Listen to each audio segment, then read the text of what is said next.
I call the regular City Council meeting of the governing body of the City of Blanco to order. Roll call. Present. Here. Councilmember McClellan. Councilmember Smith. Present. Councilmember McClellan. Councilmember McClellan. Thank you. Please stand and join me for the pledge.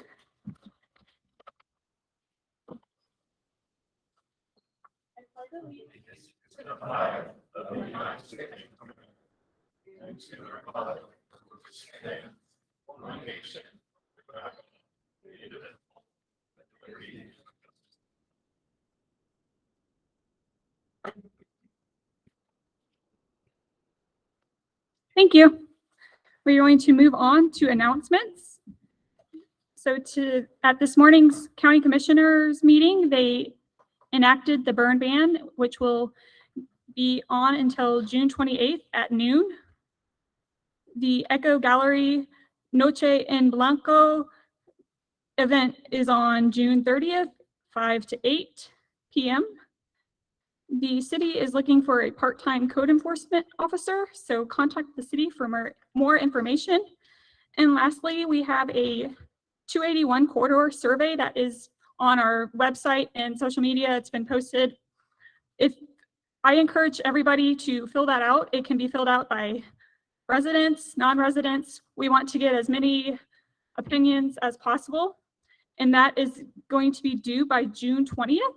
And then there's going to be a public meeting to go over the survey results here at the Gym of the Hills on July 7th at 6 p.m.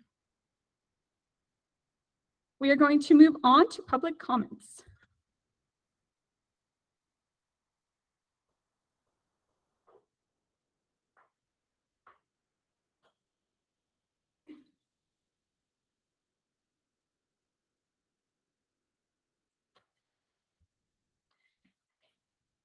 Lori, can I have the list? Yes. Thank you. Okay, so first we have Laura Swenson, and she has an email to the city, and Lori Cassidy will be reading it. Okay. This is from Laura Swenson. We just had our biggest tourist weekend of the year, and I was happy to see so many visitors embrace street parking. Blanco needs to utilize street parking and communal parking in lieu of private parking lots. Our existing street parking was able to meet the demand of the large number of visitors, despite 2/3 of our usual tourist parking, the square, being closed. It appeared there was plenty of places to park. I found several open street parking spots on the north of 6th Street, which is just 2 blocks from the square.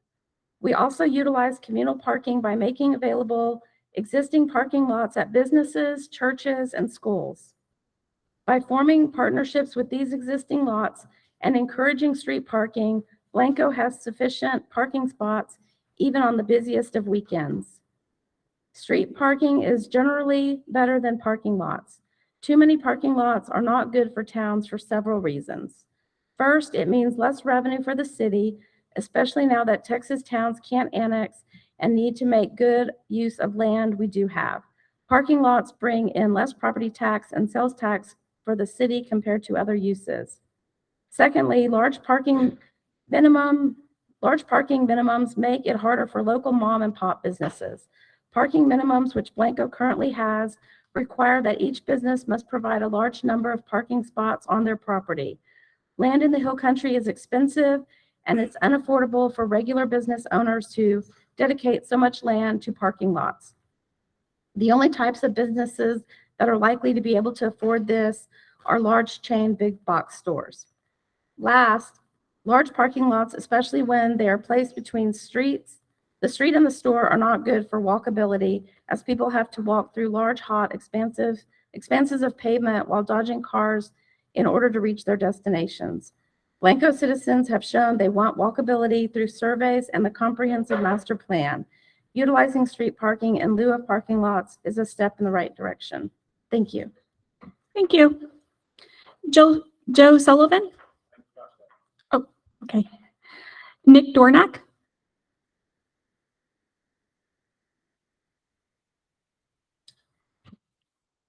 Good evening, Mayor and council members. Just had a couple of short comments.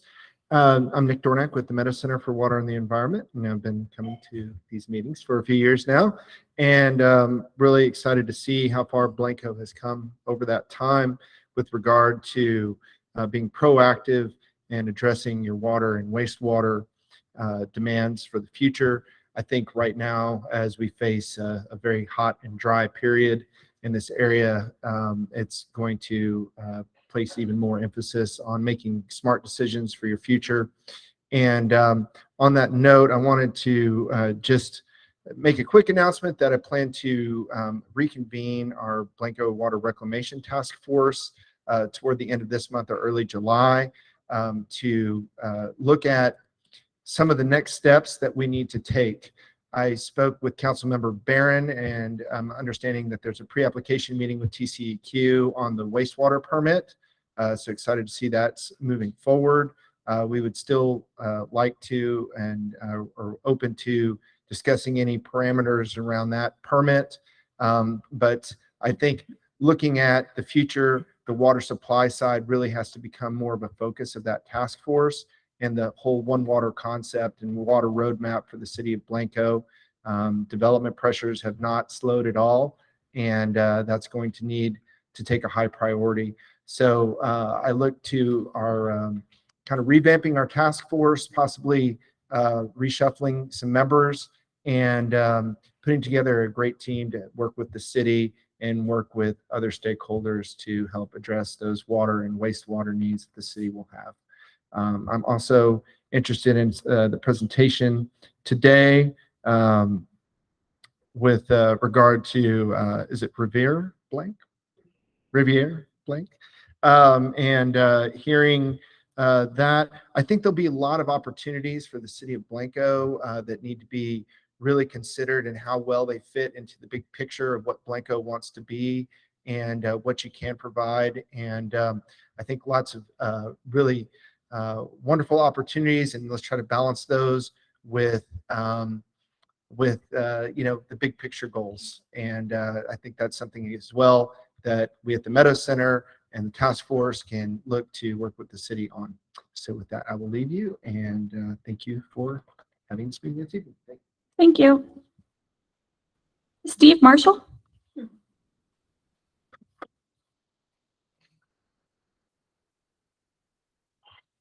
Hello, neighbors. Rodney, Connie, Mike, y'all are literally my neighbors. And Keith and Rachel, hello as well.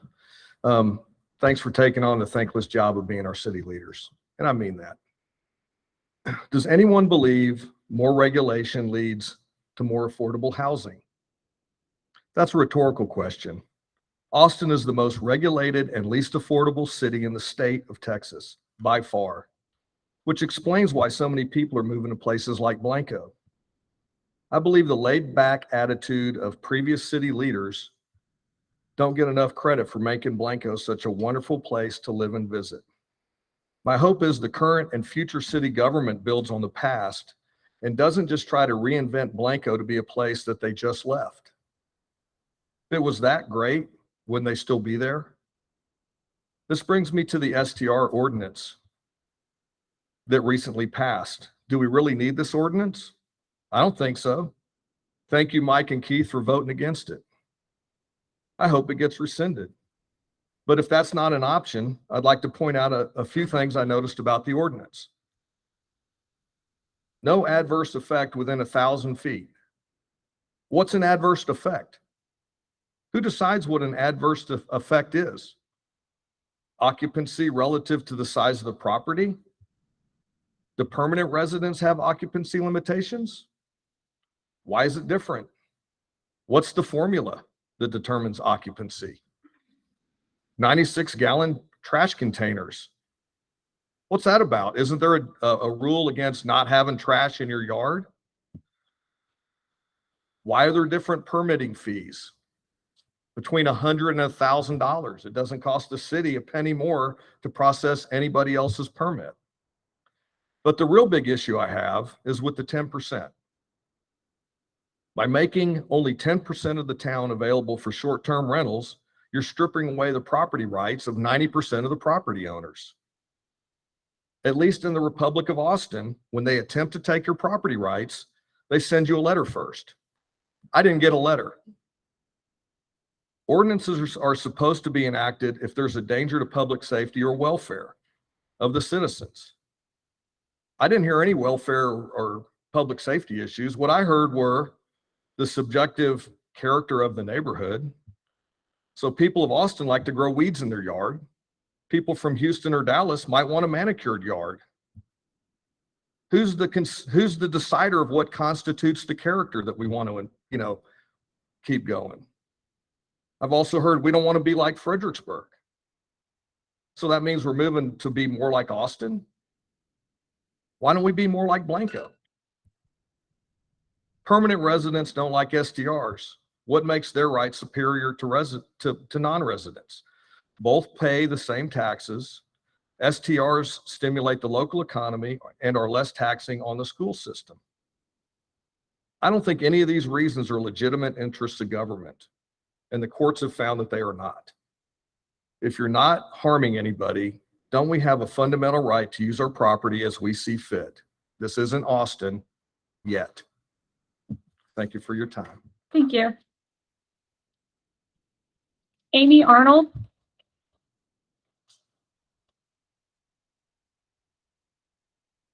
Hi, I'm back. I was here last month and I talked with you guys about my STR.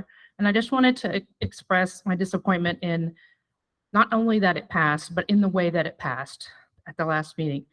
I'm disappointed to see that you guys sat here and listened to all the public comment, a better part of an hour last time, all knowing that these people who were coming up talking were talking about a version of an ordinance that you guys weren't even planning on discussing. I think there's something you could have done about that. You could have either presented it ahead of time or let those people know that, hey, we haven't had a chance to put out publicly the ordinance that we're actually planning on taking action on tonight. And I think that that was something that maybe should have been thought through. I thank Councilmember Smith for bringing up the fact that, hey, wait, the public hasn't even seen this yet, and he still had questions. The fact that it was pushed through just really makes me think this is why so many people have a sour taste, a negative picture in their mind when they think of city government, oh, it's corrupt or whatever. It's shenanigans like that where, that make them think that. And I think there's better ways you guys could have handled it. I think that we're not going to turn into Fredericksburg overnight. It could have waited one more month if needed for you guys to hammer out the kinks, to listen to some more feedback, to take into account the feedback that you did hear, give the public an opportunity to see the one you were going to vote on and listen to those changes. I know there's other things I would have spoke on had I known that you had a different pricing in there for city members and non-city members and things like that, but we didn't have that opportunity. And so for it to have been passed right away without public comment on the one you were passing, I think was in poor judgment, and I just wanted to express it. Thank you. Thank you. Mike Arnold.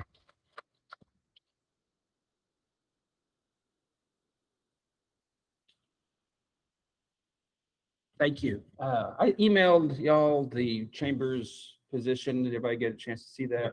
Okay, I don't need to read it verbatim then.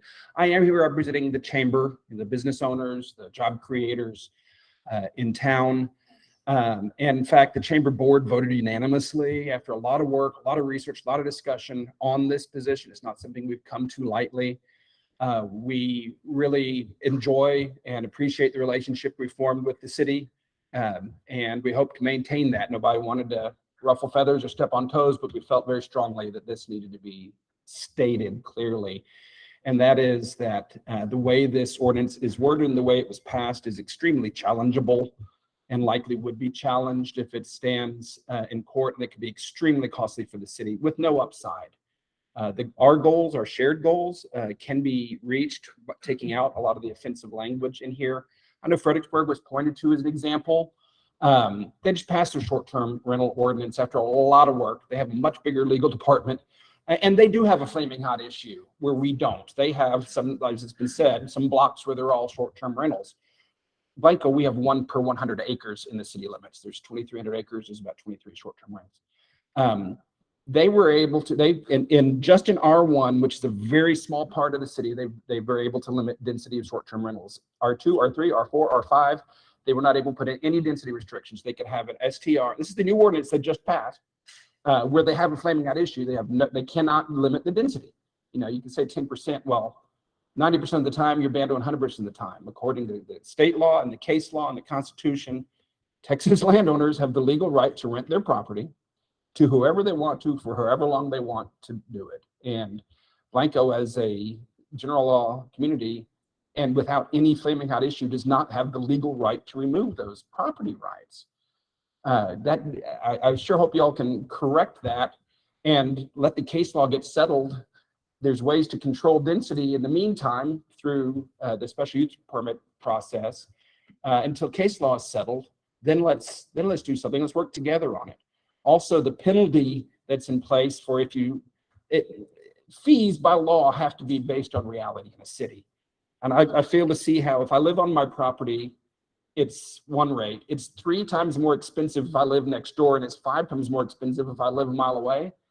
That's not based on reality. Therefore, that fee structure is simply not legal. It's just not. There's no need for that. Let's do this right. Let's build on it. Let's wait for the case law to get settled. Let's work together to make this a community that we all want it to be. That's why we're here, right? So that's all I've got. If anybody has any questions, I don't know. Can you do that here in this question? No, thank you. Okay. Thank you.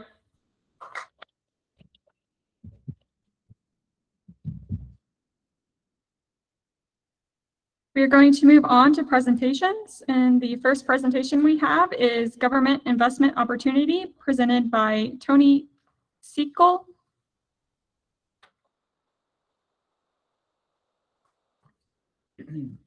Howdy. Actually, Tony could not join us today, but my name is Zach Brewer. Excuse me. I'm with Texas Class. Thank you all for allowing a few moments of your time. What Texas Class is, we're a local government investment pool.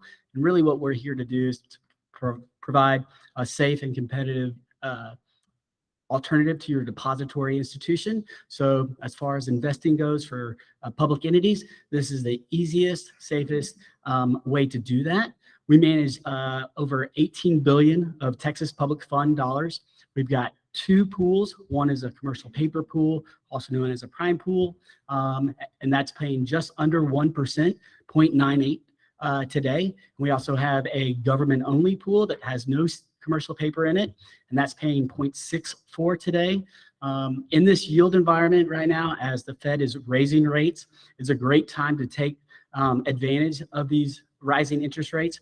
Our pool resets daily, so you will take advantage of those higher rates very quickly. So we'll be moving up. We expect to be above 2% by the end of the year. The Fed expects to be somewhere between 2 and 2.5%. So we'll be following suit. It's very easy to join. You can join by just council resolution and then providing us your investment policy. We offer a very easy platform for your finance professionals to use. You can set up sub-accounts directly from our platform for like bond proceeds to be deposited. You can pay vendors from our platforms direct. It really is a great alternative or a complementary solution for just your depository institution. So not just having one bank depository institution. By having an account with Texas Class, it provides diversification with your funds, which is a safety mechanism, which is encouraged by the Public Funds Investment Act. But it also allows for daily liquidity and other options that might earn more money on your money. One of the things that separates Texas Class from the other pool options you have within the state of Texas, we are the only pool in the state that not only compounds interest daily, but we also pay interest daily. So most depository institutions don't even do that. So again, we're compounding and paying interest daily. So your interest is earning interest at a much greater rate. And then in these rising interest rate environments, that's really important. It differentiates us from the other pools within the state.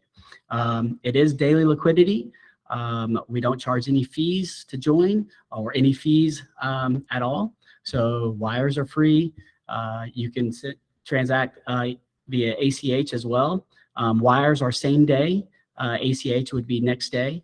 So you do have daily access to your money.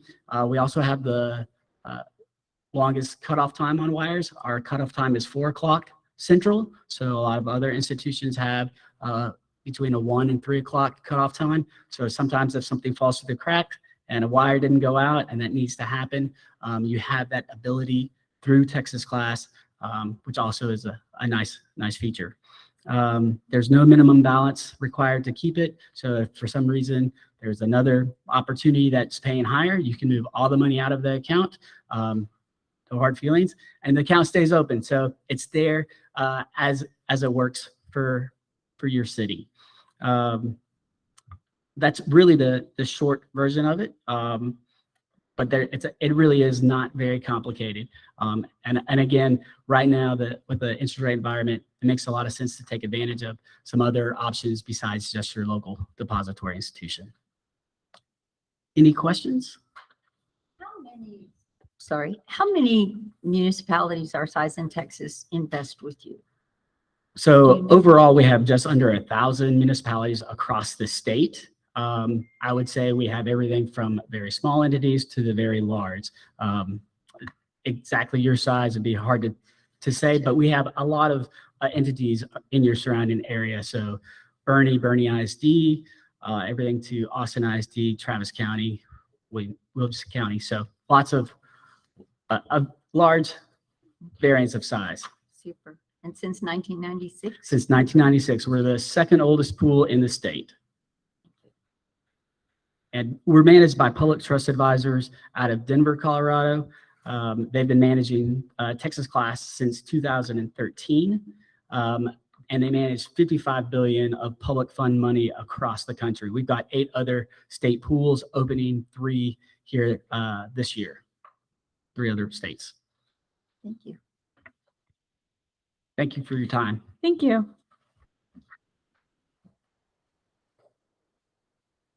The next presentation will be the status report by the Blanco Broadband Task Force, Mr. Twilley.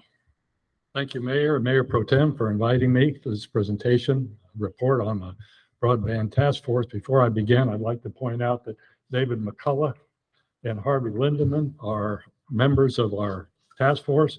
Debbie Homeyer recently asked to become involved, and she is more than invited. So first one, please.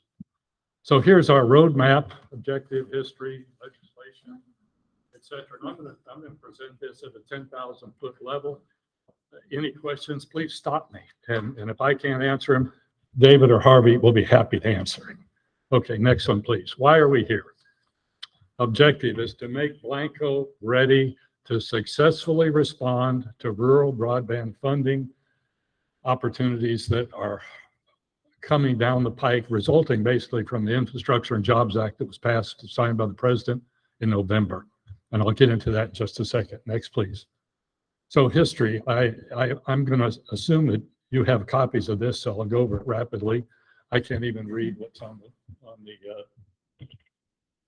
screen myself, but Connie asked me to form this up, head this up in late November of this year. We collected about 6 different members representing a library, representing country, representing various areas throughout the territory.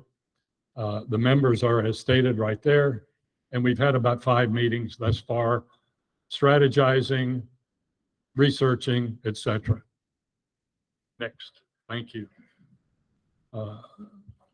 So what's the legislative impetus for this thing? The legislative impetus is basically the Infrastructure and Jobs Act of 2021, President signed last year. That authorized $62.3 or $4 billion for rural broadband for the United States. Each state is going to get a minimum of $100 million. So our task is, let's be prepared for that. The funding is going to flow through from the FCC and the National Information Telecommunications Information Administration down to the states. And each state has got a responsibility to establish a business office with a 5-year plan. Ours was established last fall through the legislature. They're basically not even 6 months old, but they've got a report to the legislature, and I believe their report's due tomorrow, of a 5-year plan for what they're going to do for the state of Texas. All the money is going to funnel right through them. So they're the ones that are going to initiate what they call notice of funding opportunity, NOFO. Not no-go, but NOFO. They're going to issue that, and we expect that to come sometime in the fall, although there's some scuttlebutt that it will be later than that, which means, you know, we won't have the opportunity to respond to a grant till later than that. Next one, please. I'm going to walk in front because I still can't see. So the Broadband Development Office was established last fall based on that. They are the agency that we will respond to for application submittal. Let's go to the next. In the meantime, there's essentially a legacy. There's a number of other funding opportunities out of legacy. One of which comes from the Department of Agriculture. 2 programs, Connect and Reconnect. So we thought those would come before the big pot of money is available. So let us start preparing by gathering data, doing research to respond to those.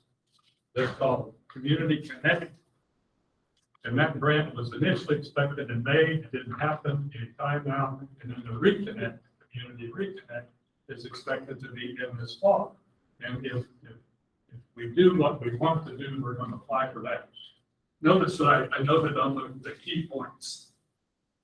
Unserved and underserved are key definitions of this whole process. As I'll explain in just a second, we're going to try to begin, our initial strategy was begin to do something within the city of Blanco. Well, the city of Blanco is basically served. So unserved and underserved, which are the priorities, we wouldn't get, we wouldn't be able to be competitive for a grant. So unserved means that the location cannot get 25 down and 3 megabytes up of digital data. Underserved is between 100 megabytes and 25. So you're underserved there. So the priority in the whole rural grant funding thing is unserved and underserved. And if you're served, you're not involved yet. So next one, please. So what we started with, again, is a strategy for the city. Well, when we did some research in the city, because of GBTC, it's got pretty good service. We said, let's go beyond that. Let's do the Blanco Independent School District, which is essentially South Blanco County, ESD2, school district, 350 square miles, ESD2, a little bit more than that. And that would cover a lot of un- and underserved areas. So we think we're going to be competitive.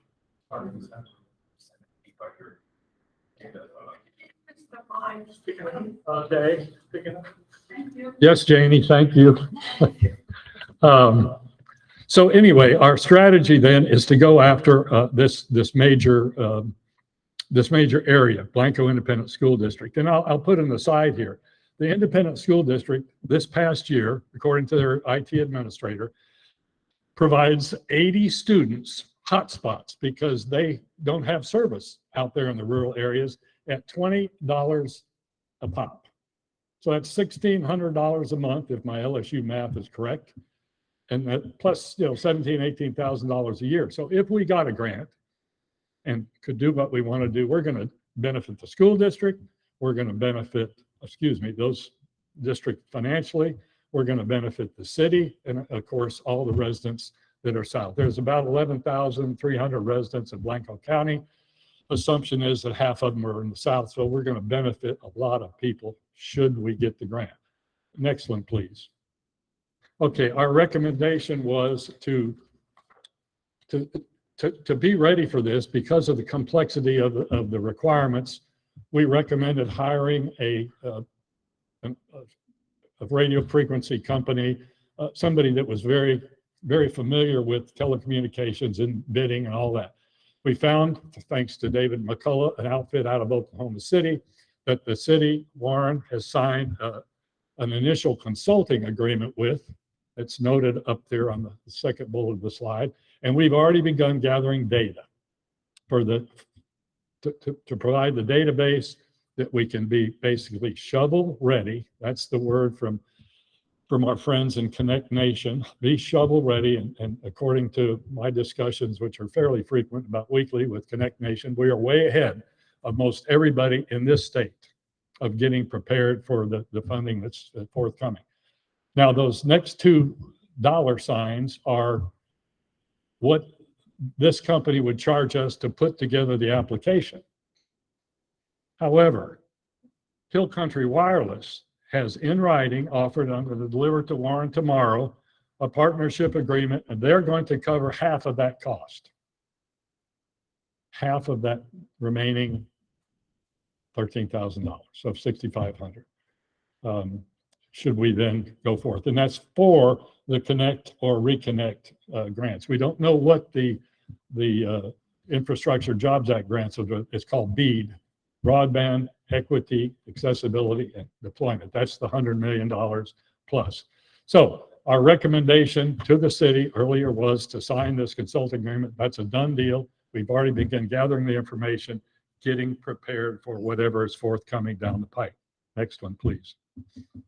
So 62+ billion for rural broadband, 100 million for each state. We want a piece of that pie.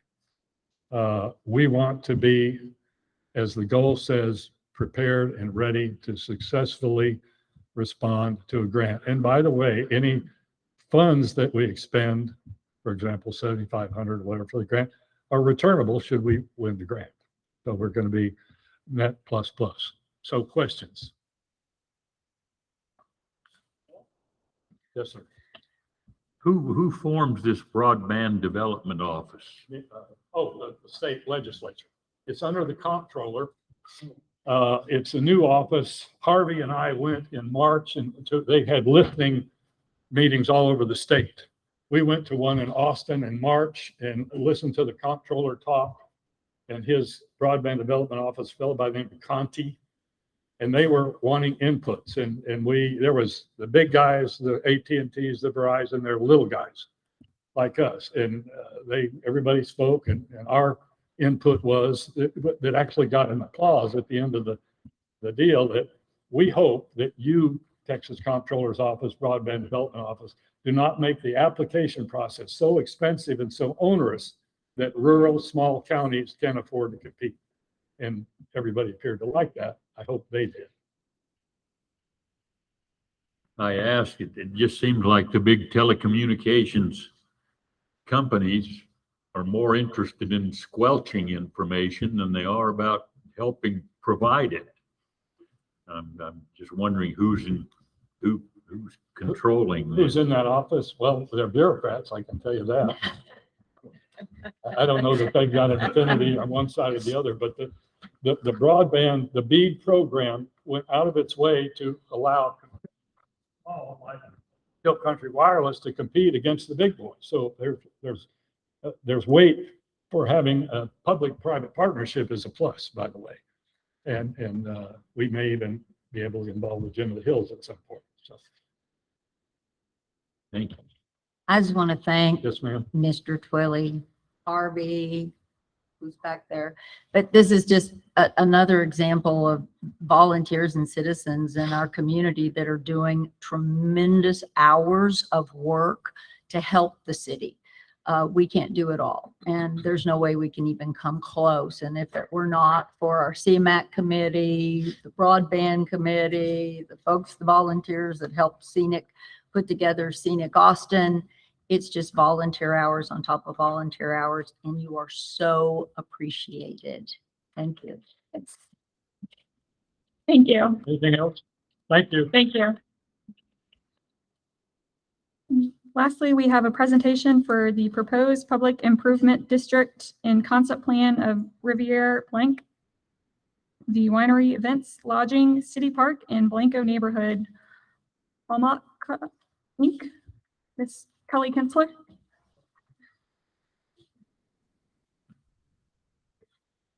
Thank you.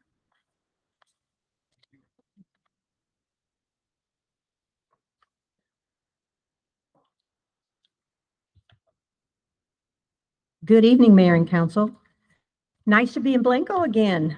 I've been here on and off, but not to a city council meeting again, so it's nice to be here. I first off want to just say that I'm really excited to hear from the pooled cash guy. We talked about that last budget year, so I hope you all are able to pull that off. That would be really cool. But tonight we're here to talk about a proposed project that is actually in the ETJ of the city of Blanco. But before I get started, I have this awesome team with me that I would like to introduce to you. Vanessa, here's Vanessa, if you'll stand up. Vanessa Stowe is actually an attorney based out of Austin with DPEG. I'm sorry, she's not an attorney, she's a finance person. She's with Development Planning and Finance Group. And this is what they do, is projects such as this, figuring out how to structure a TIF, a TERS, an economic development agreement, a PID, a PUD, a MUD, all the acronyms that you know. This is what they specialize in. And so tonight we are looking at the 500-foot view of what this might look like. But we wanted to have our team here so that you would know, A, we're prepared, and B, we are trying to make certain that we bring very competent people to the table so that our numbers that we generate are trustworthy and so that you have confidence in them. The second person I would like to introduce is Hunter Jackson. There he is. That's your attorney. Hunter is an attorney with Metcalf, Wolf, Stewart, and Williams out of Austin. I believe they are the firm out of Austin that actually represents more cities than any other firm in the state of Texas on these type of transactions. So we have very capable people with us, and we have a really cool, capable person with us too. Omar, if you'll stand. This is Omar Sanchez. Omar is originally from Puerto Rico, but he is internationally trained in the culinary arts. And what the idea is, as we go through the presentation, I'll be able to show you, is a restaurant. The venue would be like a 7-course restaurant, reservations, a very nice place for citizens of Blanco to have a fancy dinner. So with that, I also wanted to, last but not least, introduce the developer of the property, Mr. Jay Palmer, who is with Palmco. He made fun of me a while ago and he said, there's no place in that presentation for me. So, that's right. So anyway, that's our team. And I want to thank you for allowing us, and especially Councilor Smith and Councilor McClellan for taking the time to really understand what we're trying to do. It's very appreciated. I even heard from Councilor Threlkill. Thank you. So if you go to the next slide, that's the logo that would be for Riviere Blanc. Next slide, we want you to know that the overall development project in the 3 phases is 567 acres. And you have this in front of you. I didn't know which way it would be easier for you to view, and also wanted you to have a place to be able to write notes if you needed. And if you go to the next slide, that is a map that shows you where, on the commercial side, it shows you where everything's going to sit on the property. Now, we have had the pleasure of showing Councilor McClellan, Councilor Trailkill, Councilor Smith, and Councilor Barron the property that we are discussing. And so we appreciate you coming out and looking so that you understand what we're talking about. Next slide, on that property that we viewed is going to be a winery. Right now, the grapes are 4 years of age, and we're hoping to break ground very soon. Next page is just some photos from the marketing person of what the barrels would look like and what that venue would look like. Next page is, I want to talk a little bit about the winery. And so I hope that Jay Palmer and Omar don't cringe back there because I'm really not a wine person. But they are going to be Texas grown grapes. But the Palmco is also going to, Riviere Blanc is also going to partner with a French-based winery. So there will actually be 2 types of wine there. The wines will be handcrafted right there on the premises, and it will be from the vineyards here in Blanco. The next part of the commercial piece of the property is the event center. Now, this event center can pretty much be used for any event where, you know, a large number of people gather. The maximum capacity for this particular event center is 450 people. And it could be used for weddings, conferences, family reunions, you name it, lots of things. I was thinking of some educational things that we do through UTSA where something like this could be used. Next page just shows you some conceptuals of where the winery and the venue will be. Right there at the top right, you'll see where the vineyards are. Somebody happily getting married, and I think they actually did get married already, right? So that was a real thing. Next slide. With this beautiful facility, I love the lighting and the architecture, but there's an indoor and an outdoor option. So for nice breezy weather, maybe fall or spring weather, both sides can open up, and it's like the effect of a breezeway that you would get. And I don't remember where it is, but I know it's in Dripping Springs. Councilor Barron would probably remember. But do you remember the event center that opens up there in Dripping Springs that the water meeting was at? So it would be similar to that type of opening up. And when you put the lighting with it, it's very beautiful. Next, of course, we will have lodging. The lodging is not your typical lodging. It's actually casitas strategically placed along the river, but high enough so that there's a nice view and a porch for each of the casitas. And the next slide, you get a little better idea of what they would look like, and then inserted in there are also the plans of each of the casitas, the sizes. So hopefully that gives you a better visual. The idea is to have very cozy cottages along the riverbanks, not too many, so that we keep the small feel and the Blanco charm that exist here right now. But with that said, I think we're also really excited to be able to share the view of the pristine Blanco with the people who use the event center and who frequent the restaurant or the winery or who stay overnight. So the conceptuals are set up so that the people that attend events there do have the view. So the question came up by Councilor Smith. It's absolutely a legitimate question, and it's one that I figure we will take the most time on. And it's these upcoming slides. So right now, I want to make very clear that the project is shovel ready. It's ready to go. It has the wells, the septic tanks, it's ready for it.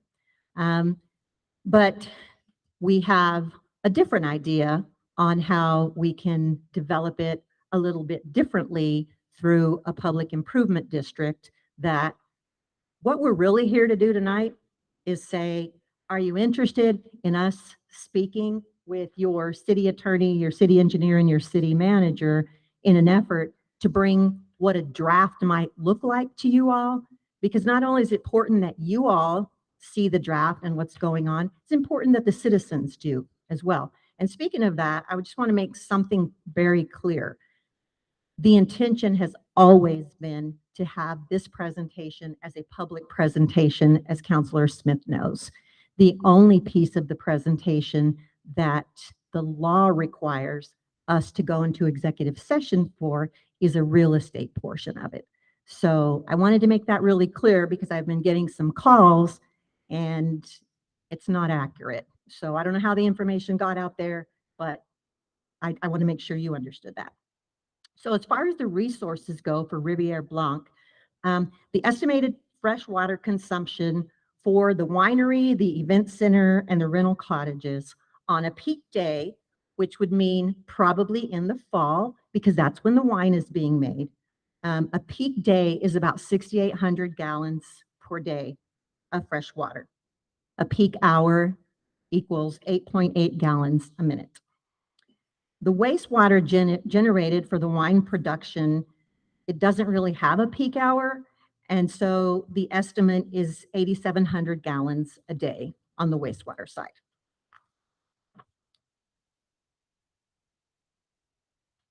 The other thing that we would like to discuss with staff and see if there is even a path forward that we can create would be right in the middle of this project. I showed you that it was in 3 phases, or certainly your PowerPoint does. And Blanco doesn't have a city park right now. You have Benzel, and that's it. So the development ideas for the park, if you go to the next page, there's a plan. Is that a realistic plan? We don't know. We haven't run the numbers yet with city staff. Is it absolutely something that we can create through a PID? You bet it is. If you'll notice to the left of your slide, you have the little red bullets, and those are the amenities as they relate to the map. But we can always scale back this park once we get to a point where we feel the resources that we're playing with or working with are reliable. We could adjust the park. We could, do more of something and less of something else. What this is a landscape architect looking at the soil, the grade of the land, and determining that this is something that the park could look like. Next slide. So that brings us to the question that Councilor Smith wants to know. Very good question. What are the resources required for the park? So this is the coolest part for me, probably of the whole presentation. A substantial part of that 100 acres of parkland, about 70% could be watered with affluent water from your wastewater, which obviously, is just up the hill. And we'll talk, I've talked to your city engineer about that, talked to TCEQ about that, and I have talked with Infomark at length about that, to make certain that just because our landscape architect said we could water 70%, is there anybody else on board? So we'll talk about that a little bit down the line. So the other question, because Councilor Smith has sponsored this, I want to make certain that his questions were answered and that we're being respectful of what he wants in the presentation. Councilor Smith had that question that any city manager would have, who's going to mow the thing, right? Who's going to take care of it? So what we could do, as we're working on our numbers, is put a staff person in there to keep the place trimmed and mowed, 24/7. And however you all did it, whether it be through Infomark or independently or whatever, but there is a resource that we could use this resource in order to do that. And as a city manager and knowing what your budget is like right now, I'd want to know that answer too, for sure. So hopefully that helped a little bit. Permeable cover for parking. I am extremely appreciative. Honestly, I probably wouldn't even be here. That the developer that I'm helping with this project is so conscientious about doing right by the land and doing right by the resources. So one thing that's important to us is if we're going to have a park and only 70% is irrigatable, you want to go throw parking lots up on the other 30%? Absolutely not. We understand stormwater runoff. We understand the issues associated with that. And so the conceptuals are drawn with permeable cover for the parking. We want to make sure that your water table stays recharged and that effect on flooding and flooding mitigation is considered. Income generating. Your city park can certainly generate income through tournaments, concerts. There's a pavilion in that park, and different events that you might hold. So just a little bit about the city park, and then we'll get back to it a little bit later. Residential component. So as probably everyone knows up here, with the possibility of Mr. Do I say your name wrong? I didn't? Okay, good, very good. Okay, so with the possibility of Mr. Throwkill is, I hate those houses where you jump roof to roof to roof to roof like that, and they just suck up a lot of resources. And I know you need that to have affordable housing, but that's a little bit difficult to build as you guys are considering or talking about, I don't know where you are in the process, about a mud. And that mud it's very densely populated. This is not. This is 113 homes on about 300 acres, Mr. Palmer? About 300 acres. So if you go down to the next slide. Residential development. How is this going to fit? One more slide down. How is this going to affect your resources? Another Councilor Smith, give me those numbers. I'm on it. And we did. So we have 113 homes. And what we're averaging is about 5,000 gallons usage a day. Total fresh water would be 565,000 gallons a month. Then you have wastewater generated from these homes. And the formula, I don't need to read it to you, it's right on there, was actually, I stole from your city engineer. And the wastewater generated appears to be about 945,000 gallons a month. I also was able to double check this with TCEQ, and they show a range of about 75 to 100 gallons a day of wastewater generated, and that is right in line with your calculations. So again, we're calculating on 3 people per household based on 365-day occupancy. And the longer I hang around Blanco, I realize that many people around Blanco have 2 or 3 homes. Blanco is one of their homes. So, but we're taking it as if every home is going to be filled 365 days a year. So the real question, I think, is the next slide. Why do the citizens of Blanco care about this? This is in your ETJ. I think there's several reasons that we need to think about this. Number one, if you go to the next slide, Lori, thank you, ma'am. You avoid discharge into the Blanco River. The goal, in my opinion, on the developer side, the citizen side, the governing body side, is to keep that resource as pristine as possible. By doing a PID, we have a way to keep the unique Blanco River at a very high quality level. So the other thing that it does, which is secondary, but it aids in the recreation-based economics that you see here in the city of Blanco. So what happens? You derive a lot of your sales tax from people that are driving through to go to your state park or to tube on your river or whatever. We want to keep it nice. So this is another reason that obviously there's a ton of them, but that we don't want discharge into the river. But I know by looking at your sales tax, you certainly derive a decent amount of sales tax from visitors from that state park and from the natural resource that you have here in the Blanco River.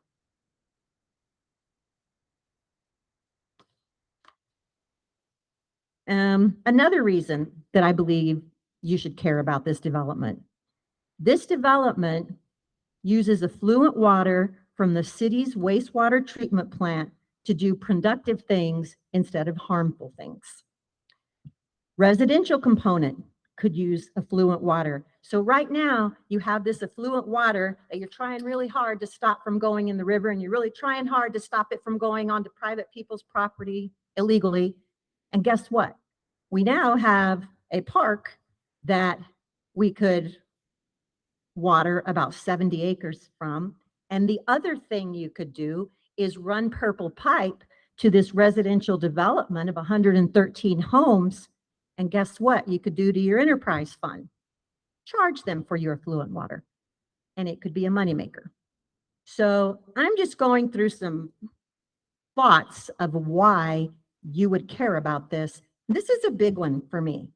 Water the home yards on purple pipe and charge them for it. Let's get that enterprise fund up where it needs to be. We already talked about the irrigating of the park. And I also want to make certain that I'm not misrepresenting anything from any of these experts today. And this is potentially what we can do. We do not know still about the grade. We still do not know about the soil type and exactly how much. But based on the discussions we've had with the experts, that looks like where we are right now. If we decide to move forward and discuss this for another month, we're going to cement that up a little better for you. So another reason, which I really just discussed before, was keeping that wastewater treatment plant from illegally running onto adjacent land. You've had that problem now for years. And now you have a developer that says, okay, I give. Let me help you reroute that water somewhere else so that it doesn't illegally pass onto private property. And I can tell you from history and from being here on Christmas of 2021, when the city dumped 1.33 million gallons on private land, not good, not fun, not fair. So hopefully this would be a tool that would prevent that from happening in the future. Next slide.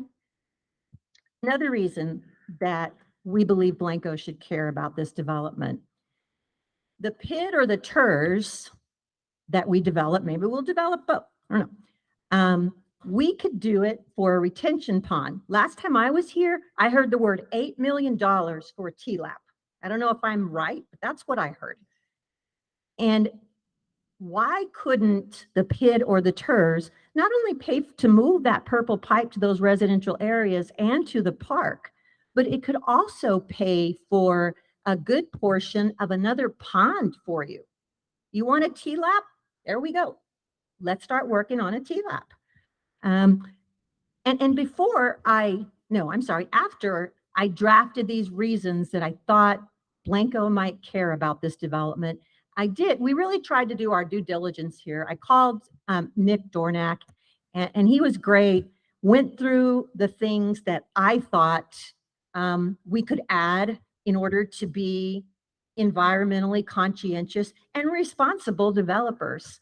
And so Nick at the time did not have any other ideas for me, but he was excited about the fact that Palmco wants to make certain, or at least wants to consider, rainwater collection for each of the homes, wants to consider the purple pipe watering it versus natural water, does not want to have a dense development.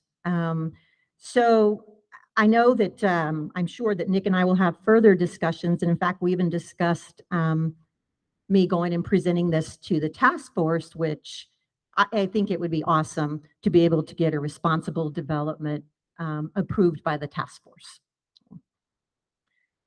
Some additional reasons I have down here.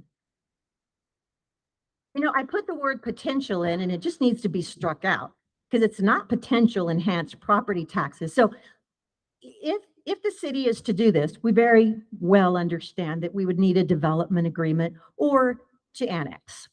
So if that's the case with either, there's enhanced property taxes. And there's enhanced sales taxes. On the commercial side, there's enhanced sales property taxes. You're serving alcohol. Over here on the residential side, you have the enhanced ad valorem taxes. And those are all something that we can measure pretty easily, especially on the commercial side, because we have a feasibility study that was done on the commercial side, which shows every weekend of the year, it will be rented. So all those taxes eventually would go to the city of Blanco. The ad valorem taxes are easy to measure on the residential side of the property, but what we haven't measured here, and what certainly is worth looking at, is all the additional taxes that will be generated just from those people living in the Blanco vicinity and spending their money in Blanco, or family coming in and spending their money in Blanco. Potential increase in the quality of life that the city has to offer residents. I was cheering you on as loud as I could when you got your dark sky thing passed. That is awesome. And that is when grantors are looking at cities and to fund cities, they want to know things like that. Guess what? You can check that box now.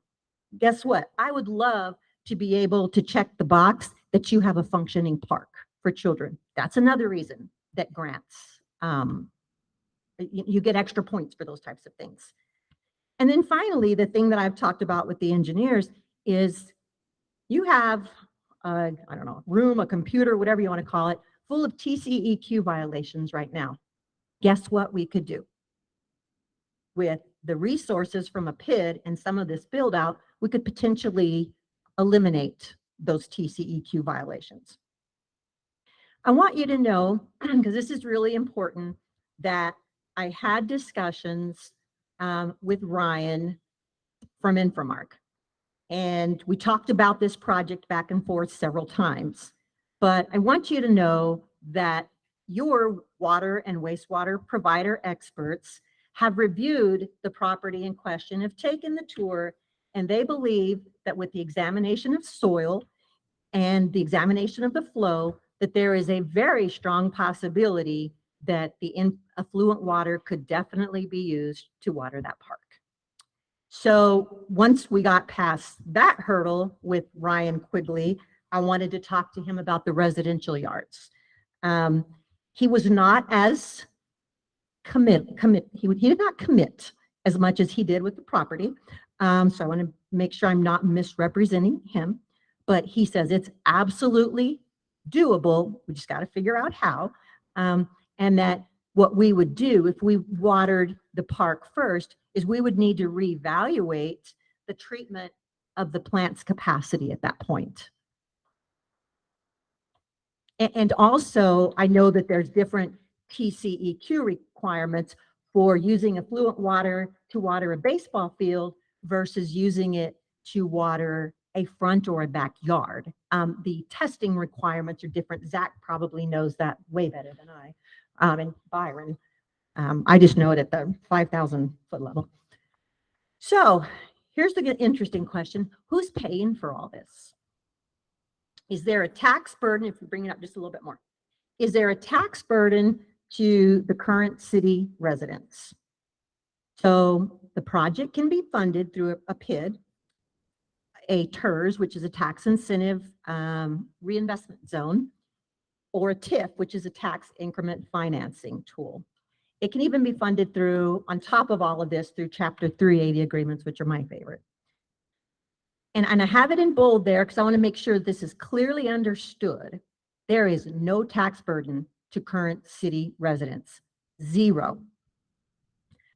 There's actually, in my opinion, some relief for the city of Blanco taxpayer that I might not know had I not sat in his chair on a temporary basis. And your relief is we're trying to scrounge funds for our TLAP.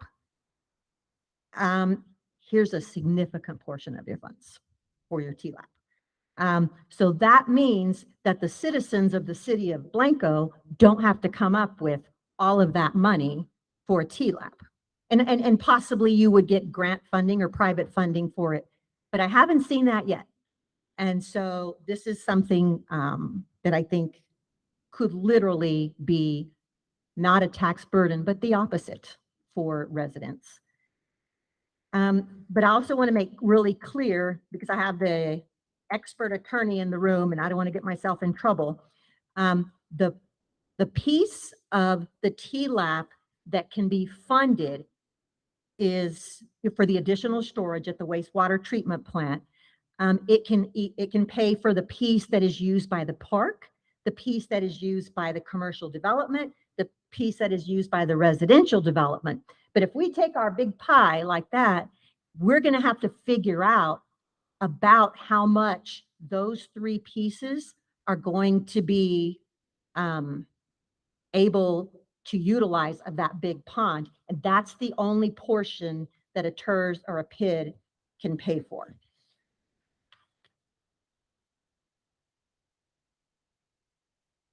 Hunter, did I say that right?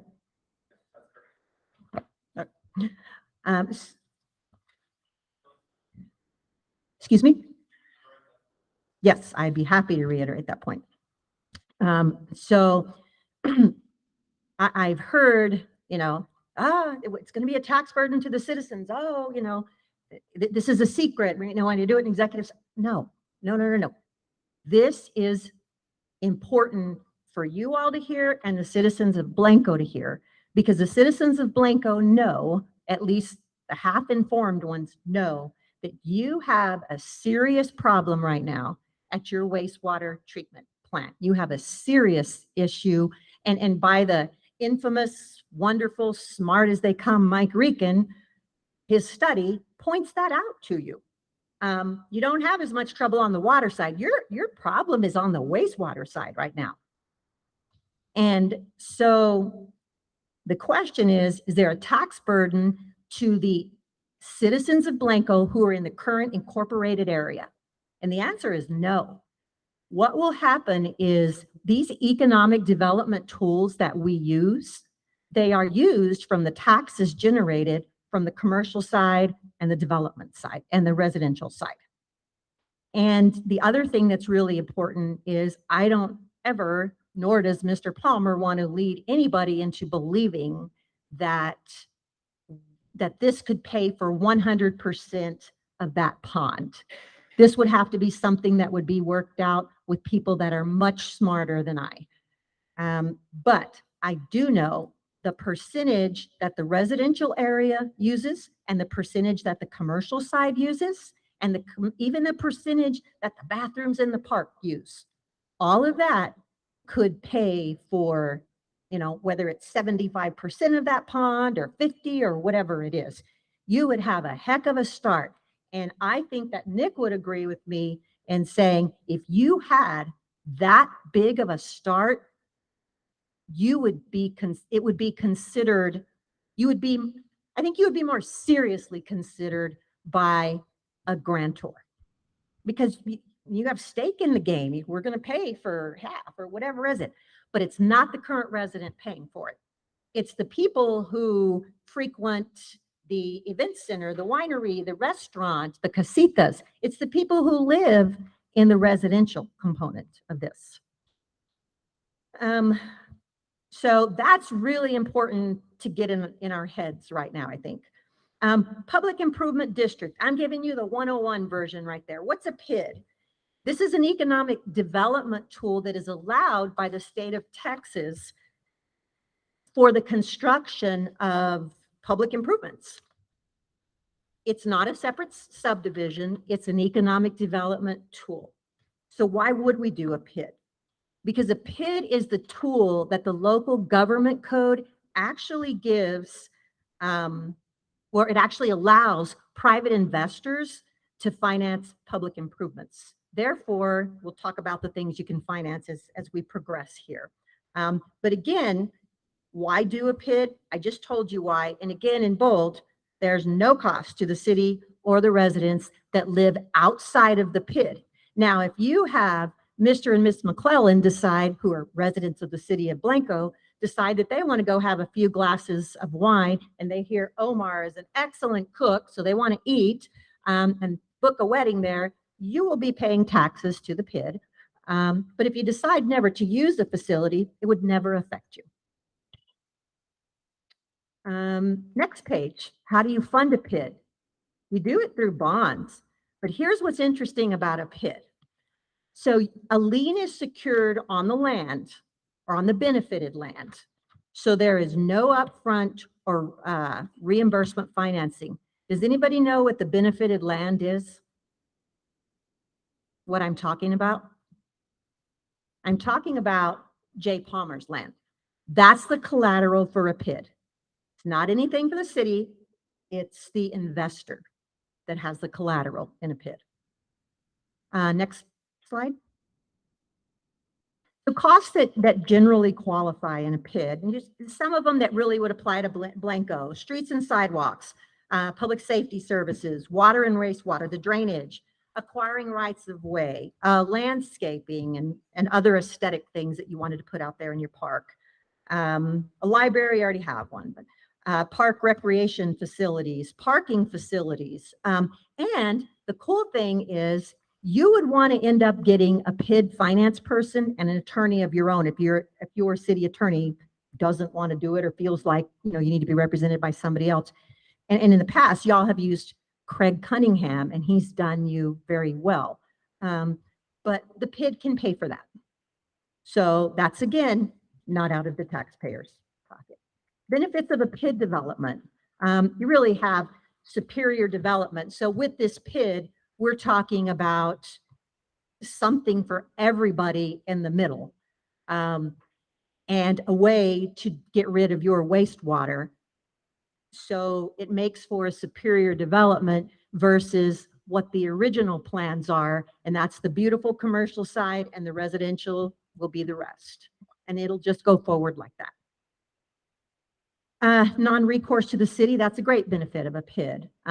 It doesn't reduce your bonding capacity. Although I was talking to a financial analyst the other day who said, although it does never affects your bonding capacity, that sometimes, people know that you're in a PID, but it should not affect your numbers or your ability to get money. But they didn't want me to mislead you and think that if you guys ever tried to go out for another bond or something, let's say, and your PID was still active, they would know about it. So I want to make sure we were clear about that. It's not funded by existing taxpayers. I don't know how many times, we can say that. And any agreed upon cost incurred by the city can be reimbursed by the developer in the PID. What really ends up happening here is development ends up paying for itself. Enhanced amenities is another great reason for a PID. You have a higher quality development, which we talked about at the beginning. Another economic development tool that can be utilized is what's called a TERS. If you go to the next page, Lori. And a TERS it's a reimbursement mechanism that is used by the state of Texas. It's called a tax increment reinvestment zone. But with the TERS, with the PID, you can run a PID either through the city, or we could run it through the county, or not run it at all. But a TERS or a TIF, you can a city and a county and a school have simultaneous jurisdiction. So the cool thing about that is if we got the government agencies all on board, we can get this thing paid off and done. With increased property values, there are increased proceeds. So as that property is developed, that residential property, and I believe we would have to set up the structure so that the payments would increase through the years as the properties develop. Is that fair, Hunter? Yeah, okay. Yeah, this is not my area of expertise, so I want to make sure I'm giving you good information. And that's because with increased property values come increased proceeds. Heck, you guys are going to see increased proceeds in your ad valorums this year just because of the new appraisals, right? Property and sales tax revenue increments are utilized in a TERS. So right now on the Palmco property, you are looking at property that is ag exempt and wildlife exempt. With the exception of the area, where the house and the barn or whatever is. But all that acreage is It's growing grapes. There's wildlife on there. You have an exemption on that property. You know what could happen without the exemption. Costs that qualify in a TERS, your financing qualifies. Professional services, you're looking at 2 of the professional services back here. You have your money lady and your attorney that's an expert in this area. Sewer, streets, utilities, water, flood and drainage improvements, everything that Blanco needs. There you go. There's TERS. And then the last one, which I never keep a secret, is my favorite because it's so easy. If you go down, is a Chapter 380 agreement. And Chapter 380 in the local government code for the state of Texas is like 3 chapters long, I think. It's very short, and you have a lot of latitude in a Chapter 380 agreement. But let's talk about a 380 agreement. Once again, do the citizens of Blanco see increased taxes in Chapter 380 agreements? Absolutely not. I'll just give you a really simple idea of what a Chapter 380 could do. So Palmco and the city of Blanco could enter into a Chapter 380 agreement, it's an economic development agreement, and the proceeds from the sales taxes on the commercial side could go to fund, the park and improvement in the streets and the infrastructure and all that. So every tool that we utilize, we can get that debt paid off faster. Yeah, there's a lot of creativity in 380 agreements, and there's a lot of creative people here. So that one I think is going to be interesting. What will this project do without a PID or a TERS? I want you all and Blanco to understand it'll just go move forward. We'll just build a commercial side. We'll build, probably more residential, and it'll just move forward. That's what'll happen. We just won't involve the city in it. And that's okay too. It's just that all of us felt like with the problems that the city is having with wastewater release and into the river and onto people's land, this was a way to fix that. The project is already engineered to run without city water, without city wastewater. It's already engineered to run with wells and septic tanks. So I just want to make sure that you all and the public are clear that if you decide we really don't want to look at any of these agreements with you, that's okay. We'll just go forward with the plans that we already have. So what can we do today that would move this project forward? It's actually pretty simple. You would ask Warren and Tim and Byron to work with representatives from Palmco so that we could bring forward to you, the governing body, maybe a draft of a PID or a TERS or a 380 so that you could see what it would look like. And we can do all of this in conjunction with Texas approved economic development incentives. This is going to allow the community and the council to weigh in on this project. We realize the importance of the project and the importance of a decision by this body, which basically says, A, we want to annex you, B, we want to do a development agreement with you. And the first time I used the word annex to Mr. Palmer, I'm not going to lie, he did like this for me to stay away from him. But as we talked through it, it started to make a lot of sense to both of us, that what we could actually fix a problem for the city, and he would no longer be burdened with the problem.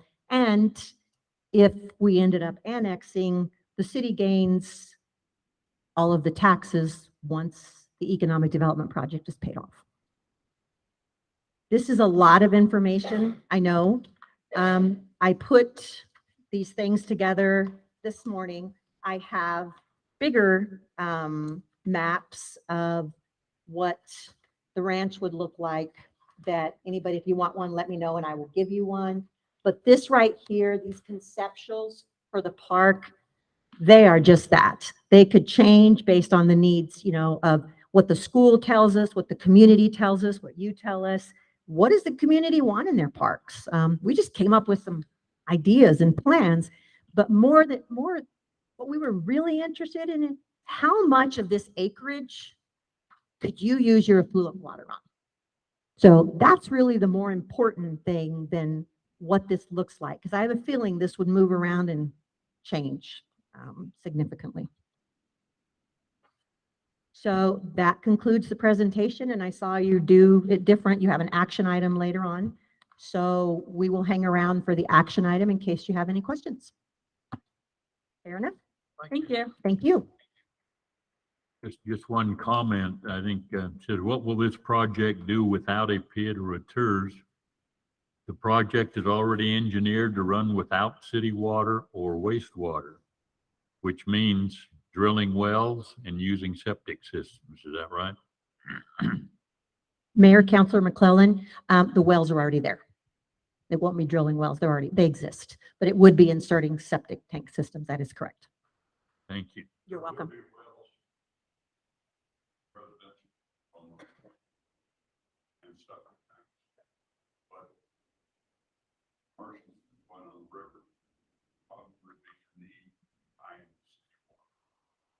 Currently, we have too much city line.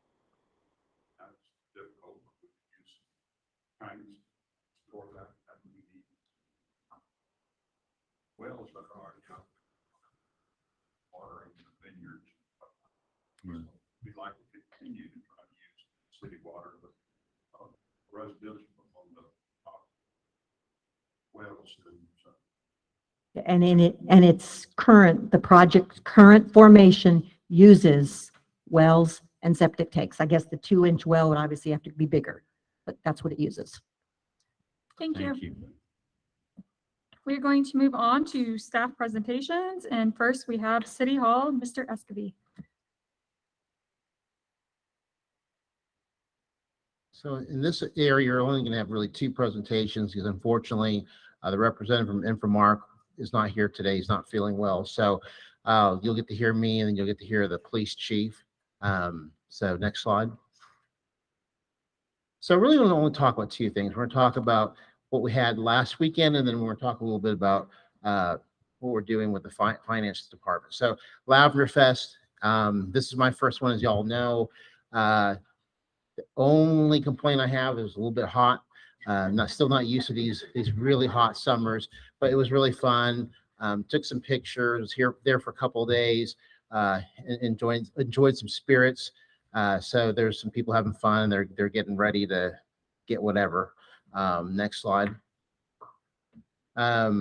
One of the things that I did realize is how much work it takes to do this project and how great volunteers that we have, from the chamber to all the people that came here to do that, the volunteers. You might recognize that gentleman there doing drink tickets, and oh, well, hold on, and then that was I think at the wine and beer area, and then there actually was, if you look at the next slide, actually some lavender. You might not recognize that young lady as well. So that was really just a really great time. My first one, so I thought it was fantastic. Would have liked it if the chamber got a little bit cooler weather, but it was really fun. Next slide. In the chamber, and Miss Allie was awesome. Talked to her a lot. That was actually in between when the music was going to be played. There were some really good bands. Saw the Blanco Zydeco, and there was a couple others I saw, and I thought they were really good. There's some real good talent. Okay, so having said that, want to let you know some of the things that have been happening. We've had some new personnel. I think last month, I introduced you to Rosie Vela, who's our interim finance director. She was the one that talked a little bit about looking at Texas class and looking at actually investing our finances. And so she has done a really great job the last couple of months. The last few weeks, she's been working part-time and really getting our audit process started. So this week she's here, and our brand new finance director is here. So if both Rosie and Sasha can stand up so everybody can see them. They'll be Rosie gone. That's fine. You've seen Rosie from last week. She's from Live Oak, and she also worked in Leon Valley, so she has lots of experience in both finance and HR. So we're really happy to have her. Next slide. We will be doing the fiscal audit.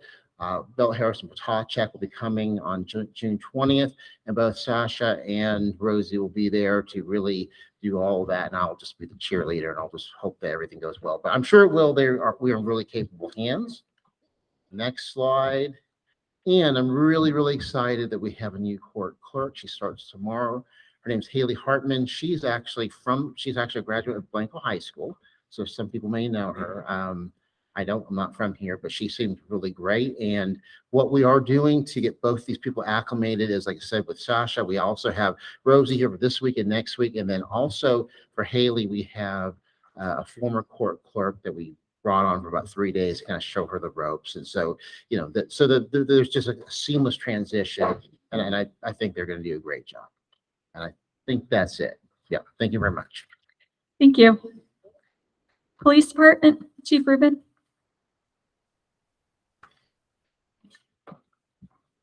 Good evening. Normally, I just go over the numbers that y'all have in your packets, but I wanted to go a little bit beyond that tonight. So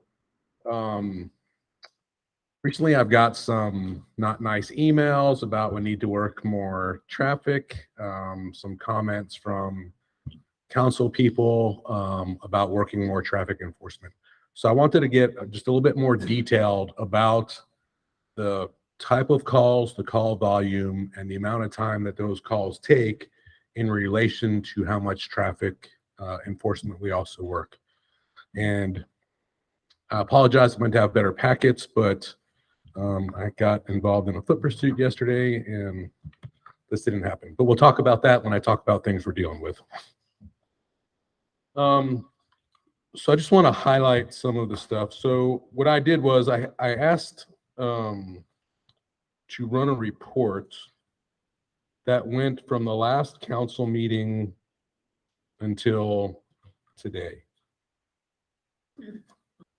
And so during that time, we handled, I'm sorry, my stuff's not in the best packets. We have too much information. So during that time, we've handled multiple mental health type calls. The mental health calls alone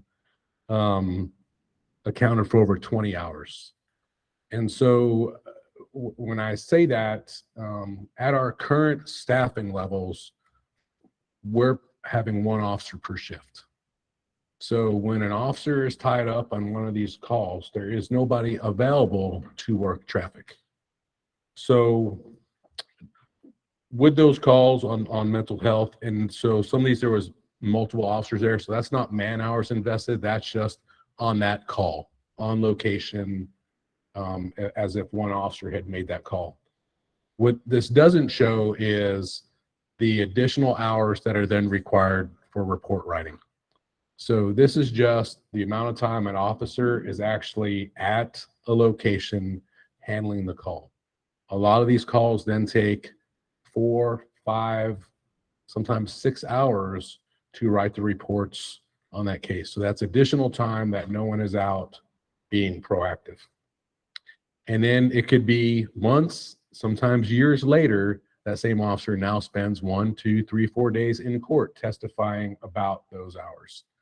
So this all affects, that ability to be proactive and work traffic during the same time. And so again, I've been a police chief 23 years, and so I don't want to present one-offs. It's easy for me to come here and say, we had a hectic weekend and this is why it happened. And that's why I wanted to go over a larger period of time. So again, this is from May 10th, the last council meeting, until today. So multiple mental health calls. We had, I think, 3 assault family violence calls during that same period of time. We had a couple DWIs. We had other arrests. We had an unfortunate drowning on Memorial Day, which officers were tied up on. And again, so we look at the city, and then, we look at our population, but we know that is not the same on weekends or throughout the day. And so all that ties into our activity levels as well. So, we say our population is about 2,000. There was over 4,000 people at the state park just over the Memorial Day weekend. And that, according to the staff there, that's the ones they can account for. That's not when people just drove through without stopping to get a pass. That's not after the gates closed. And that doesn't include all the riverfront on Fulshire and Main and River Run that, there's no access to. I will tell you, I was here over that weekend, and you could not have fit a bicycle between the cars that were out there. So, the population we deal with is a lot more, and those things bring more incidents than just traffic into the city. Additionally, the local TxDOT numbers, the most current ones I can see, with about 15,000 people a day driving through Palmco.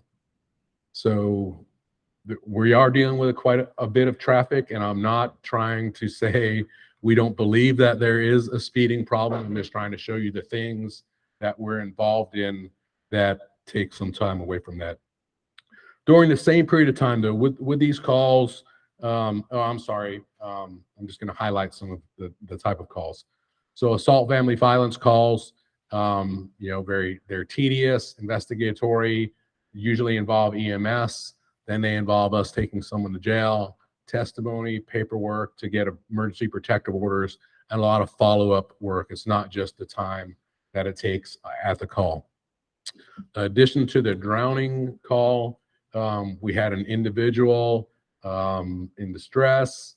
The officers got there. Individual decided he was going to attempt to commit suicide by drowning himself. Went into the river. Officers had to go in the river after him. While he's in the river, his illegal substances in their little baggies come floating out of his pockets. So it turns in, and so that leads into more and more things. I will tell you this weekend, a highlight we had with our staffing levels. So officers were being proactive. We had an officer make a traffic stop. That led to an arrest. While the officer was out of the city on the arrest, Lavender Fest weekend, we had an event at Yet Park, and we had overnight security at the square. Both Yet Park and Lavender Fest were staffed by off-duty officers. There was no on-duty officer in the city. The incident at Yet Park turned into a major incident. We had an assault occur. Someone suffered serious bodily injury. And while that person had to be life flighted out, while that was going on, we had another assault, family violence occur at Yet Park, which turned into resisting arrest, evading, and an individual having to be tased. This is while the on-duty officers were out of the city based on an arrest from a traffic stop. So when we look at our numbers of traffic stops, we had last year we had 126 arrests. 108 of those were non-residents. So I wasn't able to do the quick math to figure out how many of those resulted from traffic stops. But with that number of non-residents, it leads me to believe that it's either traffic stops, incidents, in town, and we don't really have a whole lot of those incidents with non-residents. Those seem to be residents. So that's some of the numbers and the breakdown. And so when we look at our traffic, so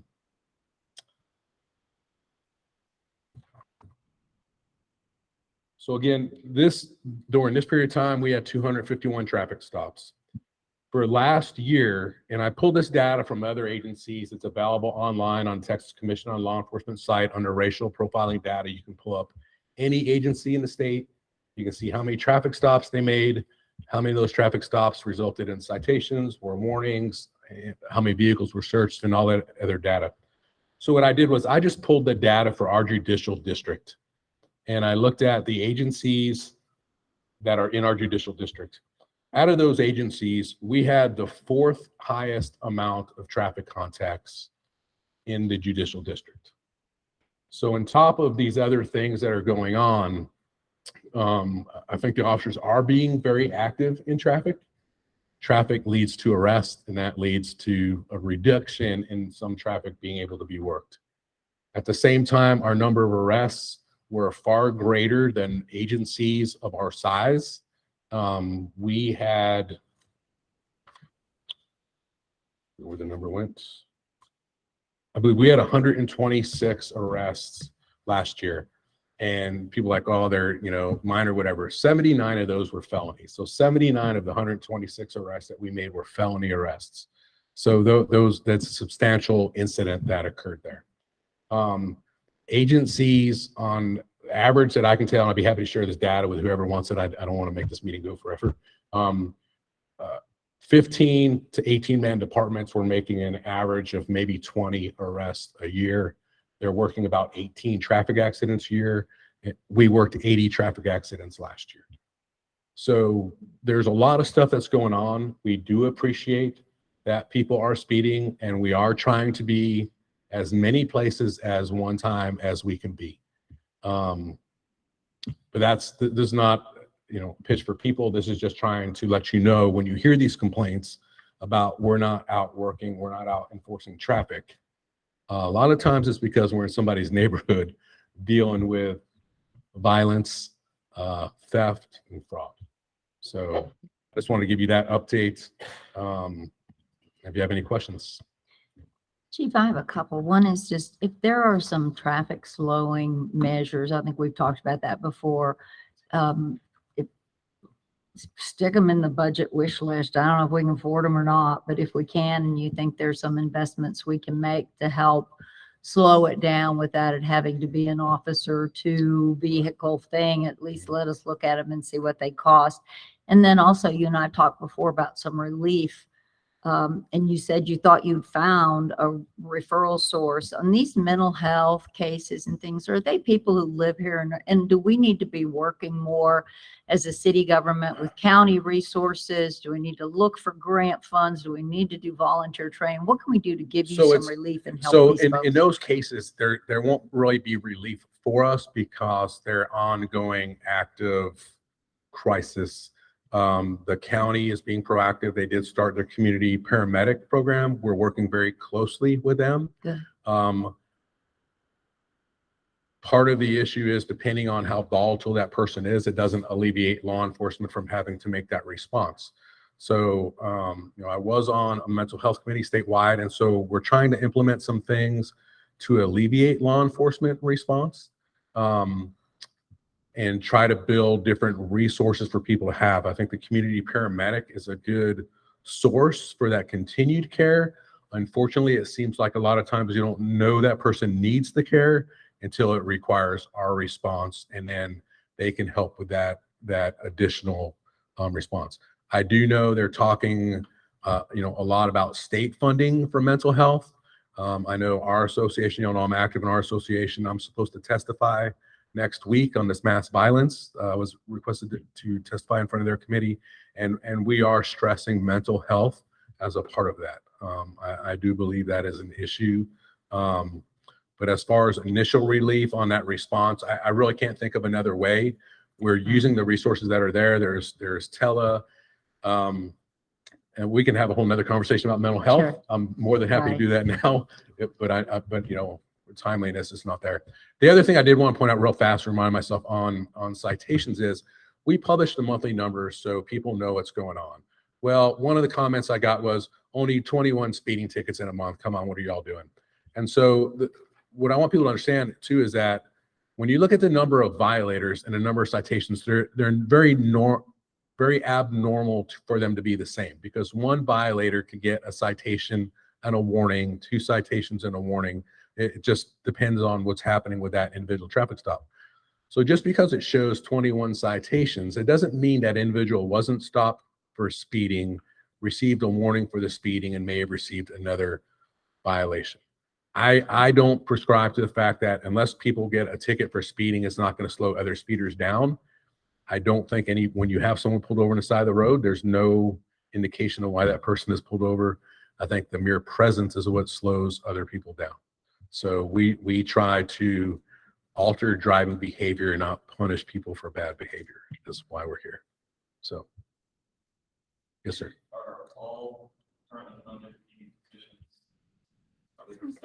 Yes, sir. We're one of the fortunate departments in the state. We are fully staffed with our current staffing level. So we're authorized 10 positions. One of those positions is funded by the school resource officer. So really we have 9 officers available to us. And then so you have administration, you have one detective. And right now I have 1 person out on medical leave, 1 person on light duty. And so we're at 1 person per shift. And when one of those persons calls in sick, the lieutenant or I cover the shift. So the relief to come is at our maximum staffing level, the way it currently is, we have 2 people assigned to nights, 1 person assigned to days. So unless sick, training, vacation, or court. Thank you. Thank you. We are going to move on to the consent agenda. The following items may be acted upon in one motion. Item 1, approval of minutes from the May 10th, 2022 regular city council meeting and public hearing. Item 2, approval of change order 007 to the water treatment plant contract to include labor and materials to remove the existing 6-inch finished water valve and install a new 6-inch finished water valve at the ground storage tank. This change order will increase the contract by $3,009.10 and add 1 day to the completion of the project. And item 3, approval of ordinance amending UDC provisions related to drainage manual. Is there a motion? Madam Mayor, I make a motion that we approve the consent agenda as submitted for items 1, 2, and 3. Councilmember Smith has moved to approve the consent agenda items 1, 2, and 3. Is there a second? Councilmember McClellan has seconded. Discussion? All in favor?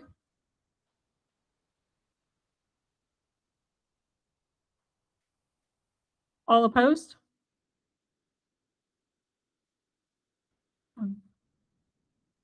The motion carries unanimously.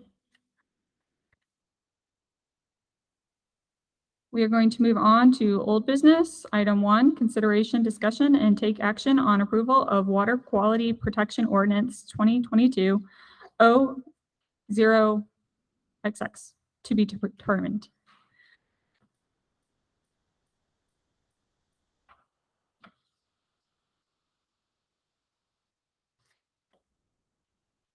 Good evening, council, citizens of Blanco.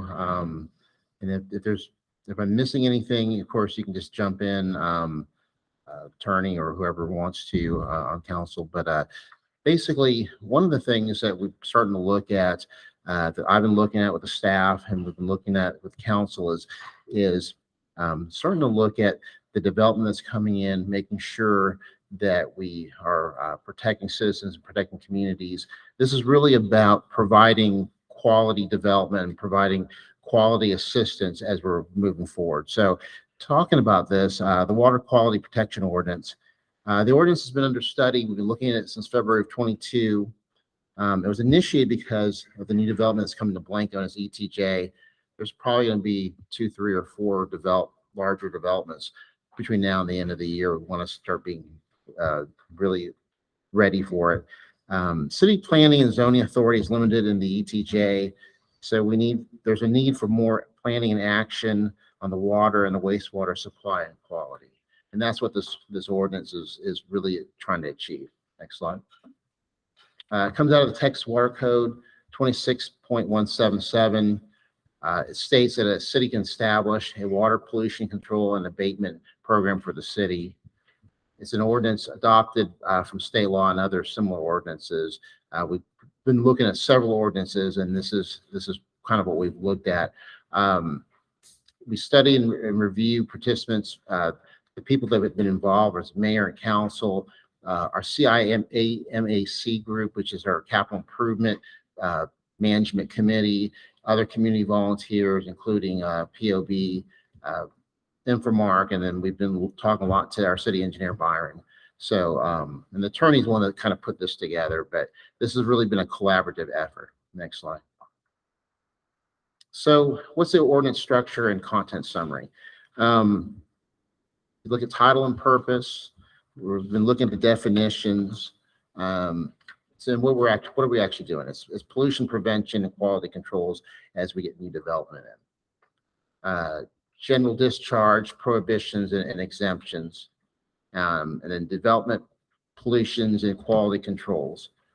So what we're looking at is we're looking at performance standards. We're looking at the amount of impervious cover that's allowed with commercial and residential, both in the city and the ETJ. We're looking at rainwater harvest incentives. I think we talked a little bit about that today, and or at least that was mentioned. Water quality setbacks. So we currently have setbacks for residential, for commercial, but we're looking at water quality setbacks, and we look at some erosion flow controls. I know there's just a lot of information here, and the ordinance is even larger, but it's really important work. So how do we get here? How do we enforce it, and how is this paid for? It's paid for not from taxes, but it's paid for by additional admin fees from people that are wanting to develop. This will be developed by myself, city admin, with help from like we said, these other groups and from council. Waivers can be granted only by city council, and there's an enforcement component. And then also there'll be additional work component. Our engineer will have to review these plans, make sure that we're following the water quality. So fiscal impact, administrative costs, we're still working on that. So they're unknown at this time, but they'll be recoverable by review fee. And then the fee schedule will be developed by staff in coordination with the city engineer. And then at later time, city admin will report to council on the implementation, the fee and the recovery and approval on the staff resource requirements. So Tim, have I missed anything? Or Councilmember Barron, who's kind of been instrumental in looking at some of this, have I missed anything here? Or is there questions for staff? No, thank you, Warren. I mean, I think that's it. And again, our city attorney, our city engineer, our CMAC group, everybody has taken a look at it, and it does give us an opportunity to really focus on drainage, runoff, impervious cover, hazardous waste disposal, contamination, things that we've just not had to look at that much before because we haven't had this amount of development facing us. So it gives us a good basis. And since through development agreements, we can take care of the costs necessary to take a look, it gives good guidelines to everybody. So. And this is really more providing guidance. This is not trying to put a thumb on future development. What it is trying to do is provide guidance for both council and for future developers, so they kind of know what to expect, and that we can see quality development. And then that's all we're asking for here, is to try to provide smart quality development. My only concern about this is, and it's not even a concern, it's just before it is approved, if it is approved, that we fix the formatting of the draft because it is off. Okay. Yes, ma'am. By a lot. Okay. It would be easier for citizens who are interested in reading it to have it formatted properly. So that I understand, are you looking at more of something that has bullet points, or what? Well, the bullet points are fine, but there's no tabbing. The Okay. tabs aren't complete, Okay. so All right. it makes it a little confusing to read. Okay, we can do that. Any further discussion? Is there a motion? Mayor, I move that the city adopt our water quality, I'm looking for the resolution, our water quality protection ordinance. Councilmember Mayor Pro Tem Barron has moved to approve the adoption of the water quality protection ordinance. Is there a second? Madam Mayor, I'd like to make a second with a comment. I guess it's appropriate, but I would like the tabbing to be addressed prior to publication. Okay. So I'm seconding the motion with the consideration for the water quality protection ordinance to be properly tabbed. Councilmember Smith has seconded the motion with the condition that the ordinance be properly tabbed before publication. Any further discussion?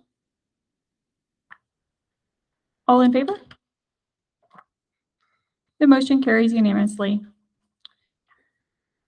We are going to move on to item 2, consideration, discussion, and take action on approval of amendment to ordinance 2022-0005, regulating short-term rentals and imposing a related permit fee and penalties for noncompliance. And before we start this one, I just would like to recommend that we table it because we had more public input at this meeting. And I think it is going to be important that we have a further discussion before making any changes. And I think it's also important that the public gets to see these changes before we vote on them. But with that being said, discussion.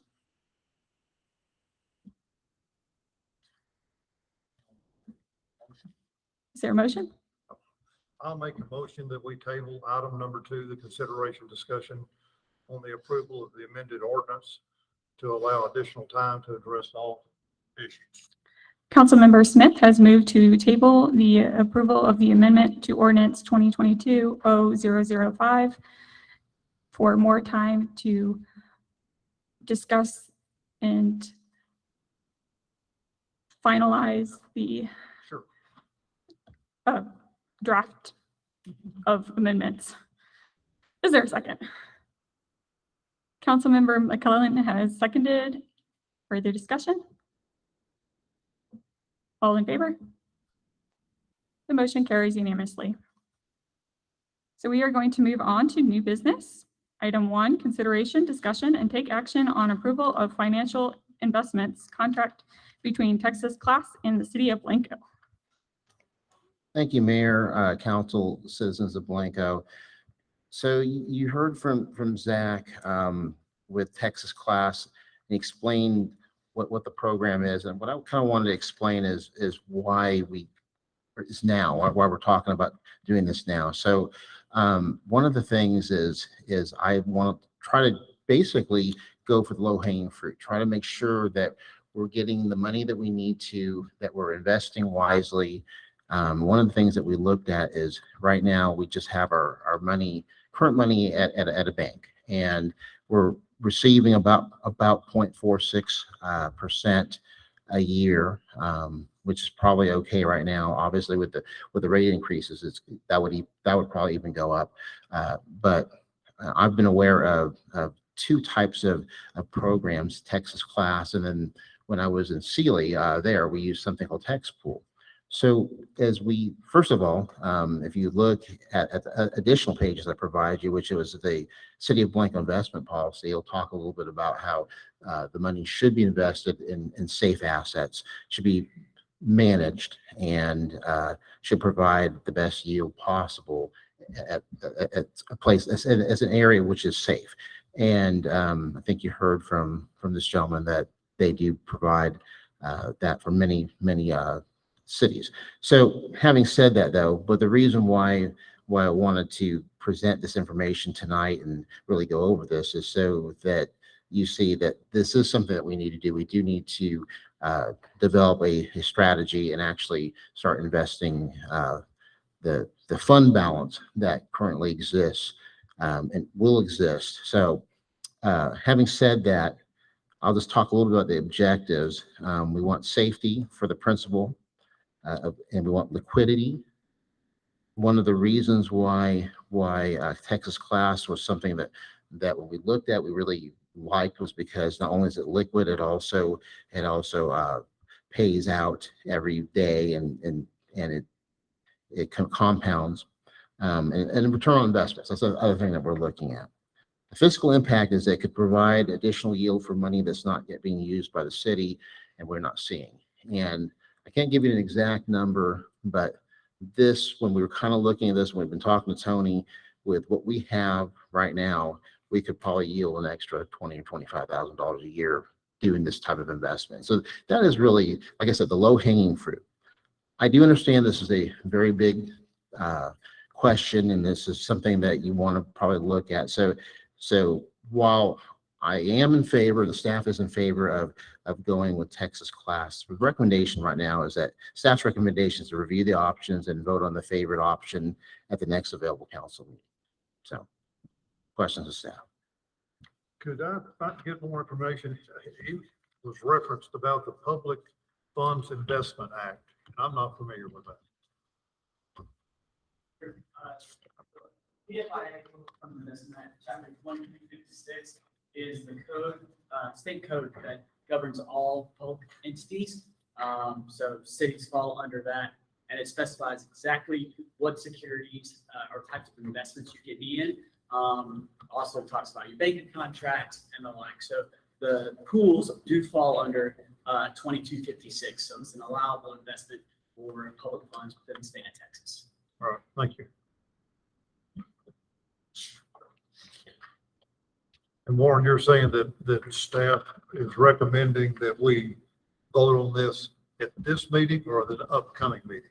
I would say the next meeting, because this would need to be approved by resolution. We haven't done that yet. So I wanted to get. Selected the avenue we want to go. Correct. Okay. Yes, sir. Is there a motion? Madam Mayor, I make a motion that we follow the staff recommendation and table this item until next month. Councilmember Smith has moved to follow the staff recommendation and to table this item until next month. Is there a second? I'll second. Mayor Pro Tem Barron has seconded. Further discussion? All in favor? The motion carries unanimously.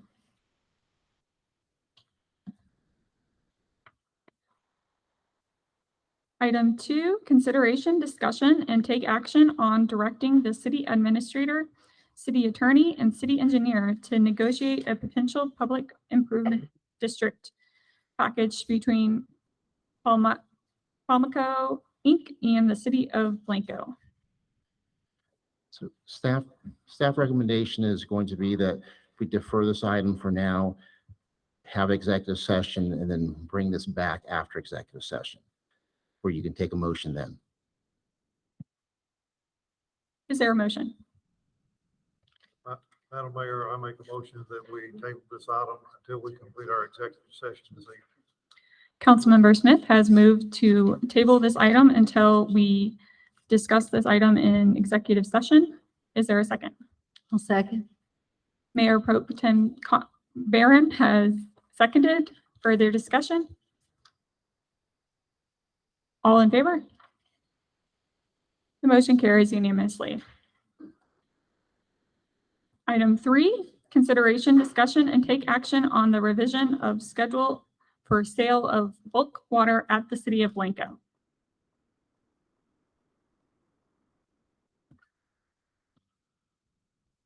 So this is more of a discussion item. I want to explain why we're at this juncture right now. Currently, the city provides schedule for bulk water, and that bulk water, there's people come in with trucks, and there's basically there's nothing that anyone has to do to actually qualify for this. And so what I wanted to kind of discuss is how the bulk water is provided to people, what the cost is, and then some steps that I, as a city administrator, took. And then I want to kind of discuss what you want to do, and then we could discuss it now and vote on it now, or we could vote on it in next month. But this is what has happened. What is currently happening is that for every 1,000 gallons, it's $25. And that person doesn't have to live in the city or in the county or anything. They come to our city clerk and get a key, and they come in anytime, and they're allowed to provide, basically, they come in to the city yard, get the water, and then they leave.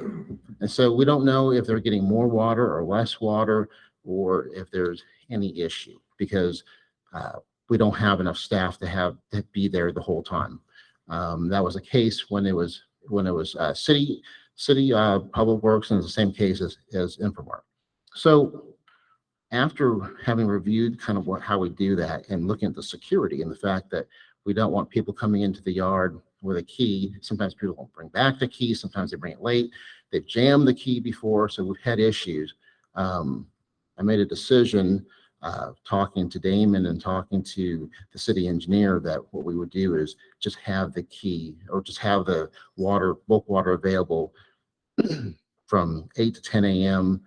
From Monday through Thursday. And that's really bit more of just a quick measure so that we can make sure that staff was there. So having said that, and that's what we have in the books right now is that we allow this bulk water at this point just for 8 hours in a week. That's really more for convenience and for safety of both the staff and that we don't cross contamination, things like that. But having said that, the question for you as a council is, what additional things do you want to look at? And do you want to advise the city administrator to look at a different fee schedule or qualifications for this bulk water? What are you looking for from me as council? Are these the only, right now, these are the only customers that we have? I see that 2 of them appear to be in Blanco, which is good. So that might be one of the considerations. Do we want to? So there's 3 that have meters. There's another one that came in just as, and that's not in your packet. So there's 3 that have meters, but there are other people that come in. Oh, okay. So it's more than just 3 people. And Okay. I would say it's probably half local being Blanco County, half not. Some are in Austin, some are in whatever, Canyon Lake or wherever they're from. And at the price that they're getting it at, they may be redistributed. I don't know. Maybe they're using it for their own personal use. Maybe they're making money off of it.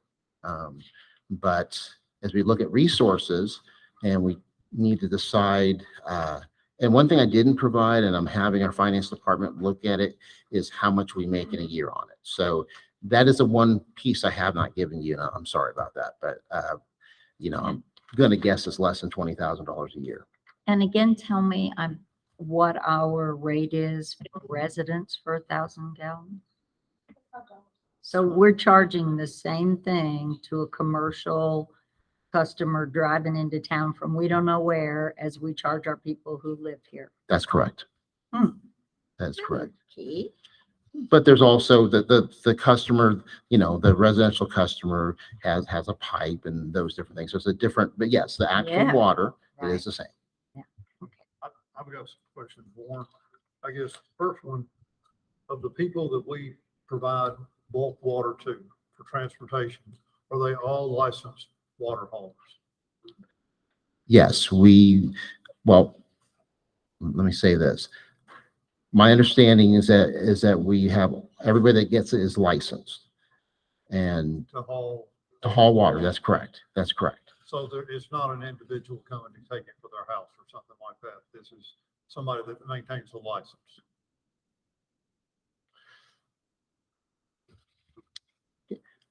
I'm not going to be able to answer that, Okay, Zach. that's fine. It's That's just a okay. question. Would you- Yeah.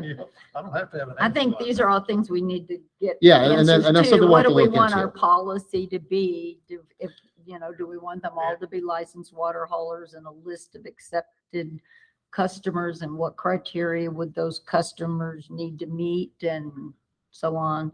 I'm a little puzzled by the metered. So some of them have meters and others just come in and get water. So why do we not do it all the same way? Or would we want to do it all the same way? So the ones that now have meters are those that are basically repeat customers. And so they do that so that they don't necessarily have to get the key, open it up, put in the certain amount. It's actually quicker for them if they have a meter. So it's a hydrant. One of the things that we'll be looking at, I will let you know, is, and what something that Zach had mentioned is there is a possibility of actually having, Zach, do you want to explain it? The machine that would you can explain that, because this is not really my area of expertise. So basically what we have right now, we have a standpipe that basically anyone could go into City Hall, pay for 3,000 gallons. They go to the city yard, fill up their truck or container, whatever it is. Then you also have hydrant meters. Someone can actually pay a deposit down. We go out, they kind of tell us the location they want it. We put the meter on the hydrant. They use it. They get billed kind of like a regular customer every month off that hydrant. What I'm looking at and what I've shown Damon and Warren, so it would eliminate the yard, the hydrant meters, all of that. It'd be one centralized location in town. It's unmanned, secure, very low maintenance. And basically what it would be is just a bulk water station. If they have an account, they enter their account number, it meters how much water passes through, automatically bills them. If they want to pay with a credit card, they put their credit card in, meters it, bills the credit card. So that's kind of what we're looking at. If this is going to be something that's on the next meeting, I can definitely have a presentation ready for y'all to look at if that's something you want to do. One thing I would say to add to what Zach was saying, that is, if we look at a machine like this, we probably have to increase the water rate to help pay for this machine within X amount of time, whether that's 12 months or 18 months. We want to make sure that that's paid for, so that's not out of our direct budget. Right. Well, you know, these are resale water companies. Sure. These are people who are selling the water they're buying from us, or they wouldn't be getting it. From the city us. standpoint, we're looking at Sure, they must safety. be. We want to make sure we're providing it safely. We want to make sure that we're getting paid the amount that is actually paid to us. And then I think we also will have to, as a council, make a decision about who we want to sell to. If we want to just sell to open accounts for anybody, or what would be the requirements for somebody to come in and get an account. That they're water haulers, that they're, what would be the standards that we'd want to put? Well, I've got another item that I would like addressed when this comes back, and that is to consider when we put our customers on rationing, whether it be stage 1, 2, 3, whatever. But when as customers, we're rationed our water. At that point, I think if we're to that point, whatever that point is, I can't tell you what level. Then when we're to that point, I would like to discontinue water sales, because that water is here for our residents. So you want to prioritize water use for city residents first? Yes, that's a good term. Thank All you for helping me with that. But at that point in time, I would suspend water sales or have a control on that, because if we're running out of water, which I've seen, and everybody else in here has seen, I don't want to be selling to somebody that's not a citizen, whether they live here. If it's not for citizens' consumption in the town, then I think we have an obligation to our citizens for that. Okay.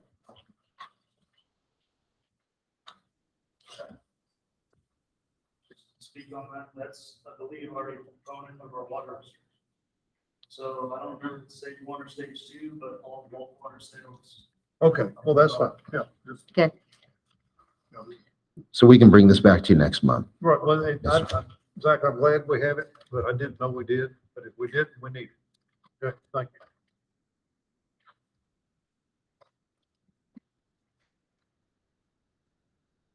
No. Item 4, consideration, discussion, and take action on approval of resolution 2022 R to be determined. Chief Rubin?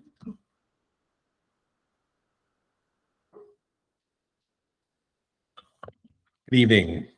So the Department of Justice Cops Office has currently advertising for a grant to help hire police officers. So as you may guess, I think we should have more police officers. So I prepared this resolution. The way the grant works is it's a 3-year matching fund. The Department of Justice will pay $125,000 over a 3-year period per officer, including salary and benefits.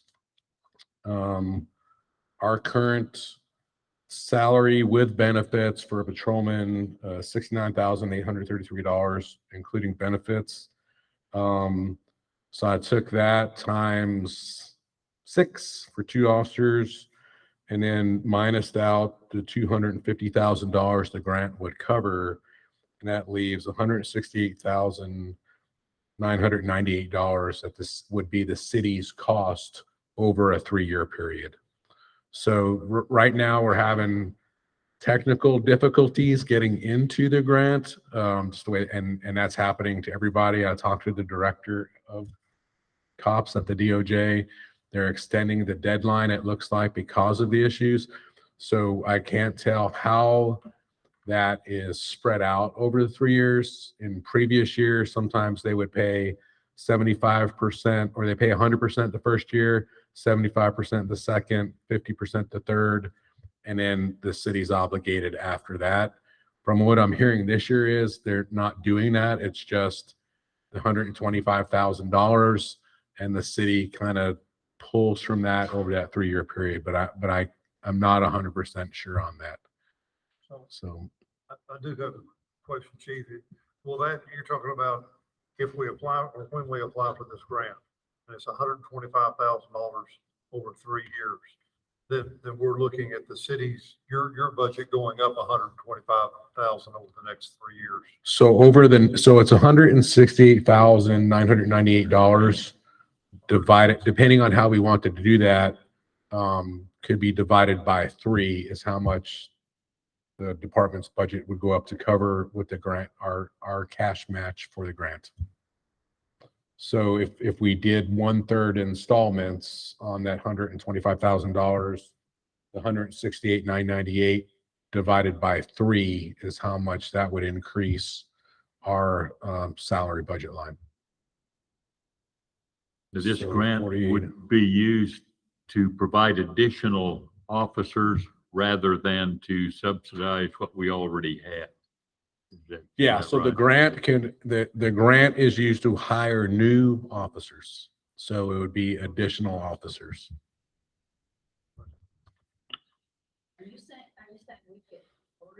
We would get 2 officers.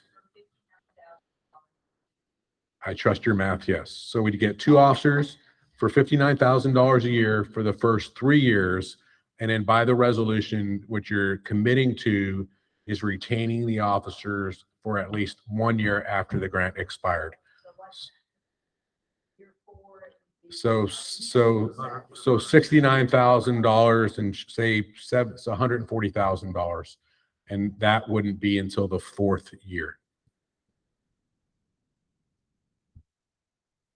I will tell you that with our current staffing and vehicle, I mean, all we need is the bodies. I've got everything else.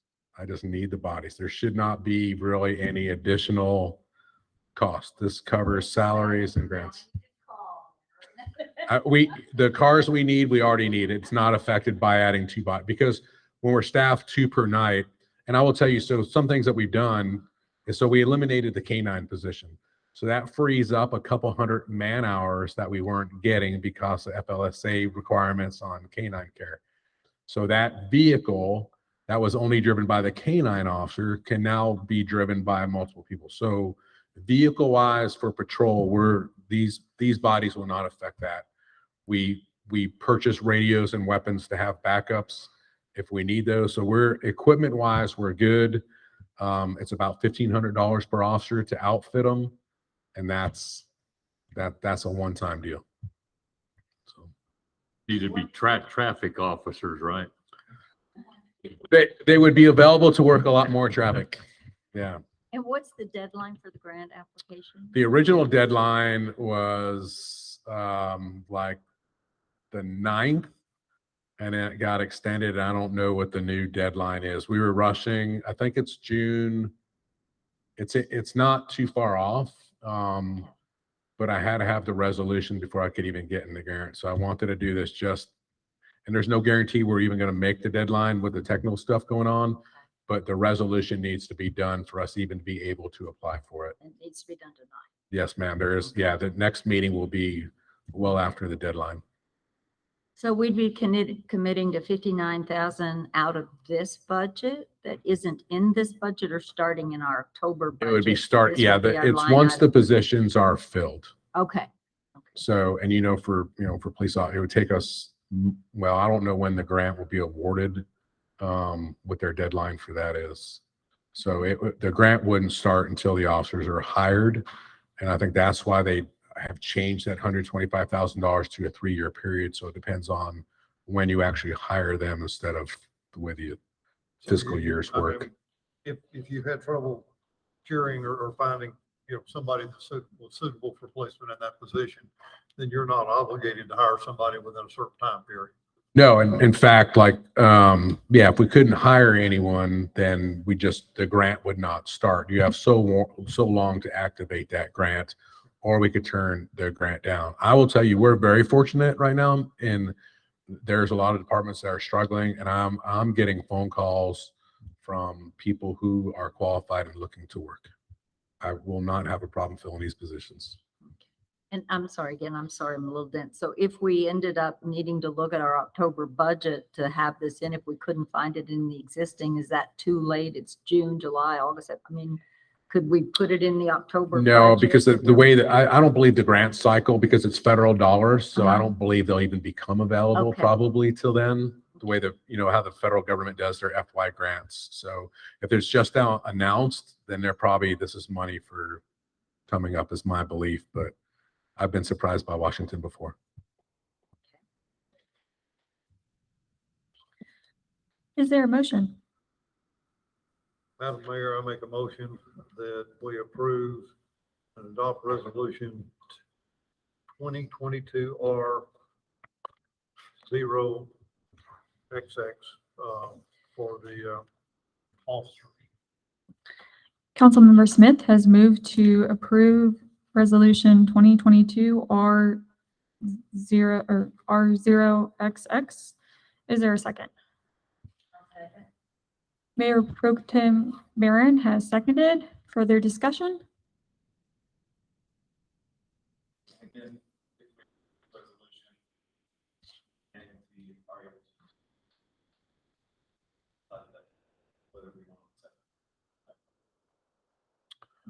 I believe that prior to accepting the funds, then we would I believe prior to accepting the funds, you could get out of the grant.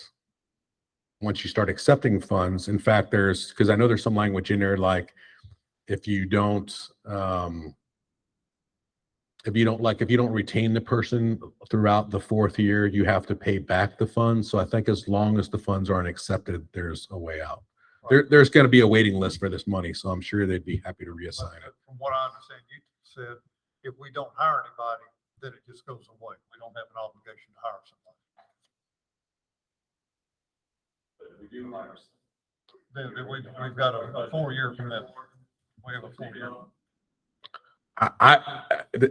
I'm the police chief and we always, have our opinions, but I will tell you that I believe we have a need for these officers right now today.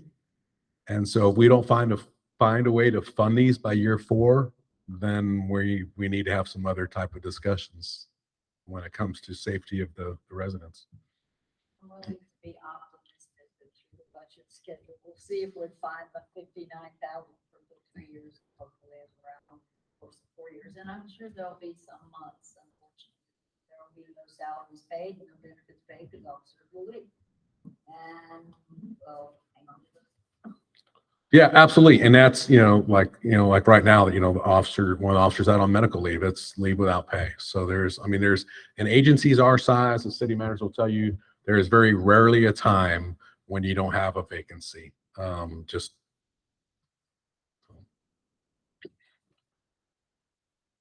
would like to add that if we didn't get the grant, I would think this year we would seriously have to consider, we'd have to find funds for an extra officer anyway. I mean, it's going to become really critical next spring. Again, it's critical now. And I would think in 3 or 4 years, you're going to need that second officer. So, and one of the things that the chief didn't mention that I've seen in my previous job is it takes about 6 to 9 months to get the officer trained to be really ready, like what they're accustomed to. So it's not just you have an officer now, you hired him, and then he's on the street 2 days later. It takes 6 from the day we hired, not including our advertising, background, testing, Once that officer is sworn in, it's 6 months before they are able to operate in their own vehicle, unsupervised. I requested 2. San Antonio asked for 50. We asked for 2. So. That's right. And just so you know, thanks to volunteer labor all day, every day, our gym is being redone. So if you're going to be chasing people around and you need your officers to work out, just want you to know there's a place here. You would like to know that they're not happy with me because Thursday and Friday there's mandatory fitness testing for them because we are rolling out a mandatory program because I'm tired of being the only one who can talk after these flippers.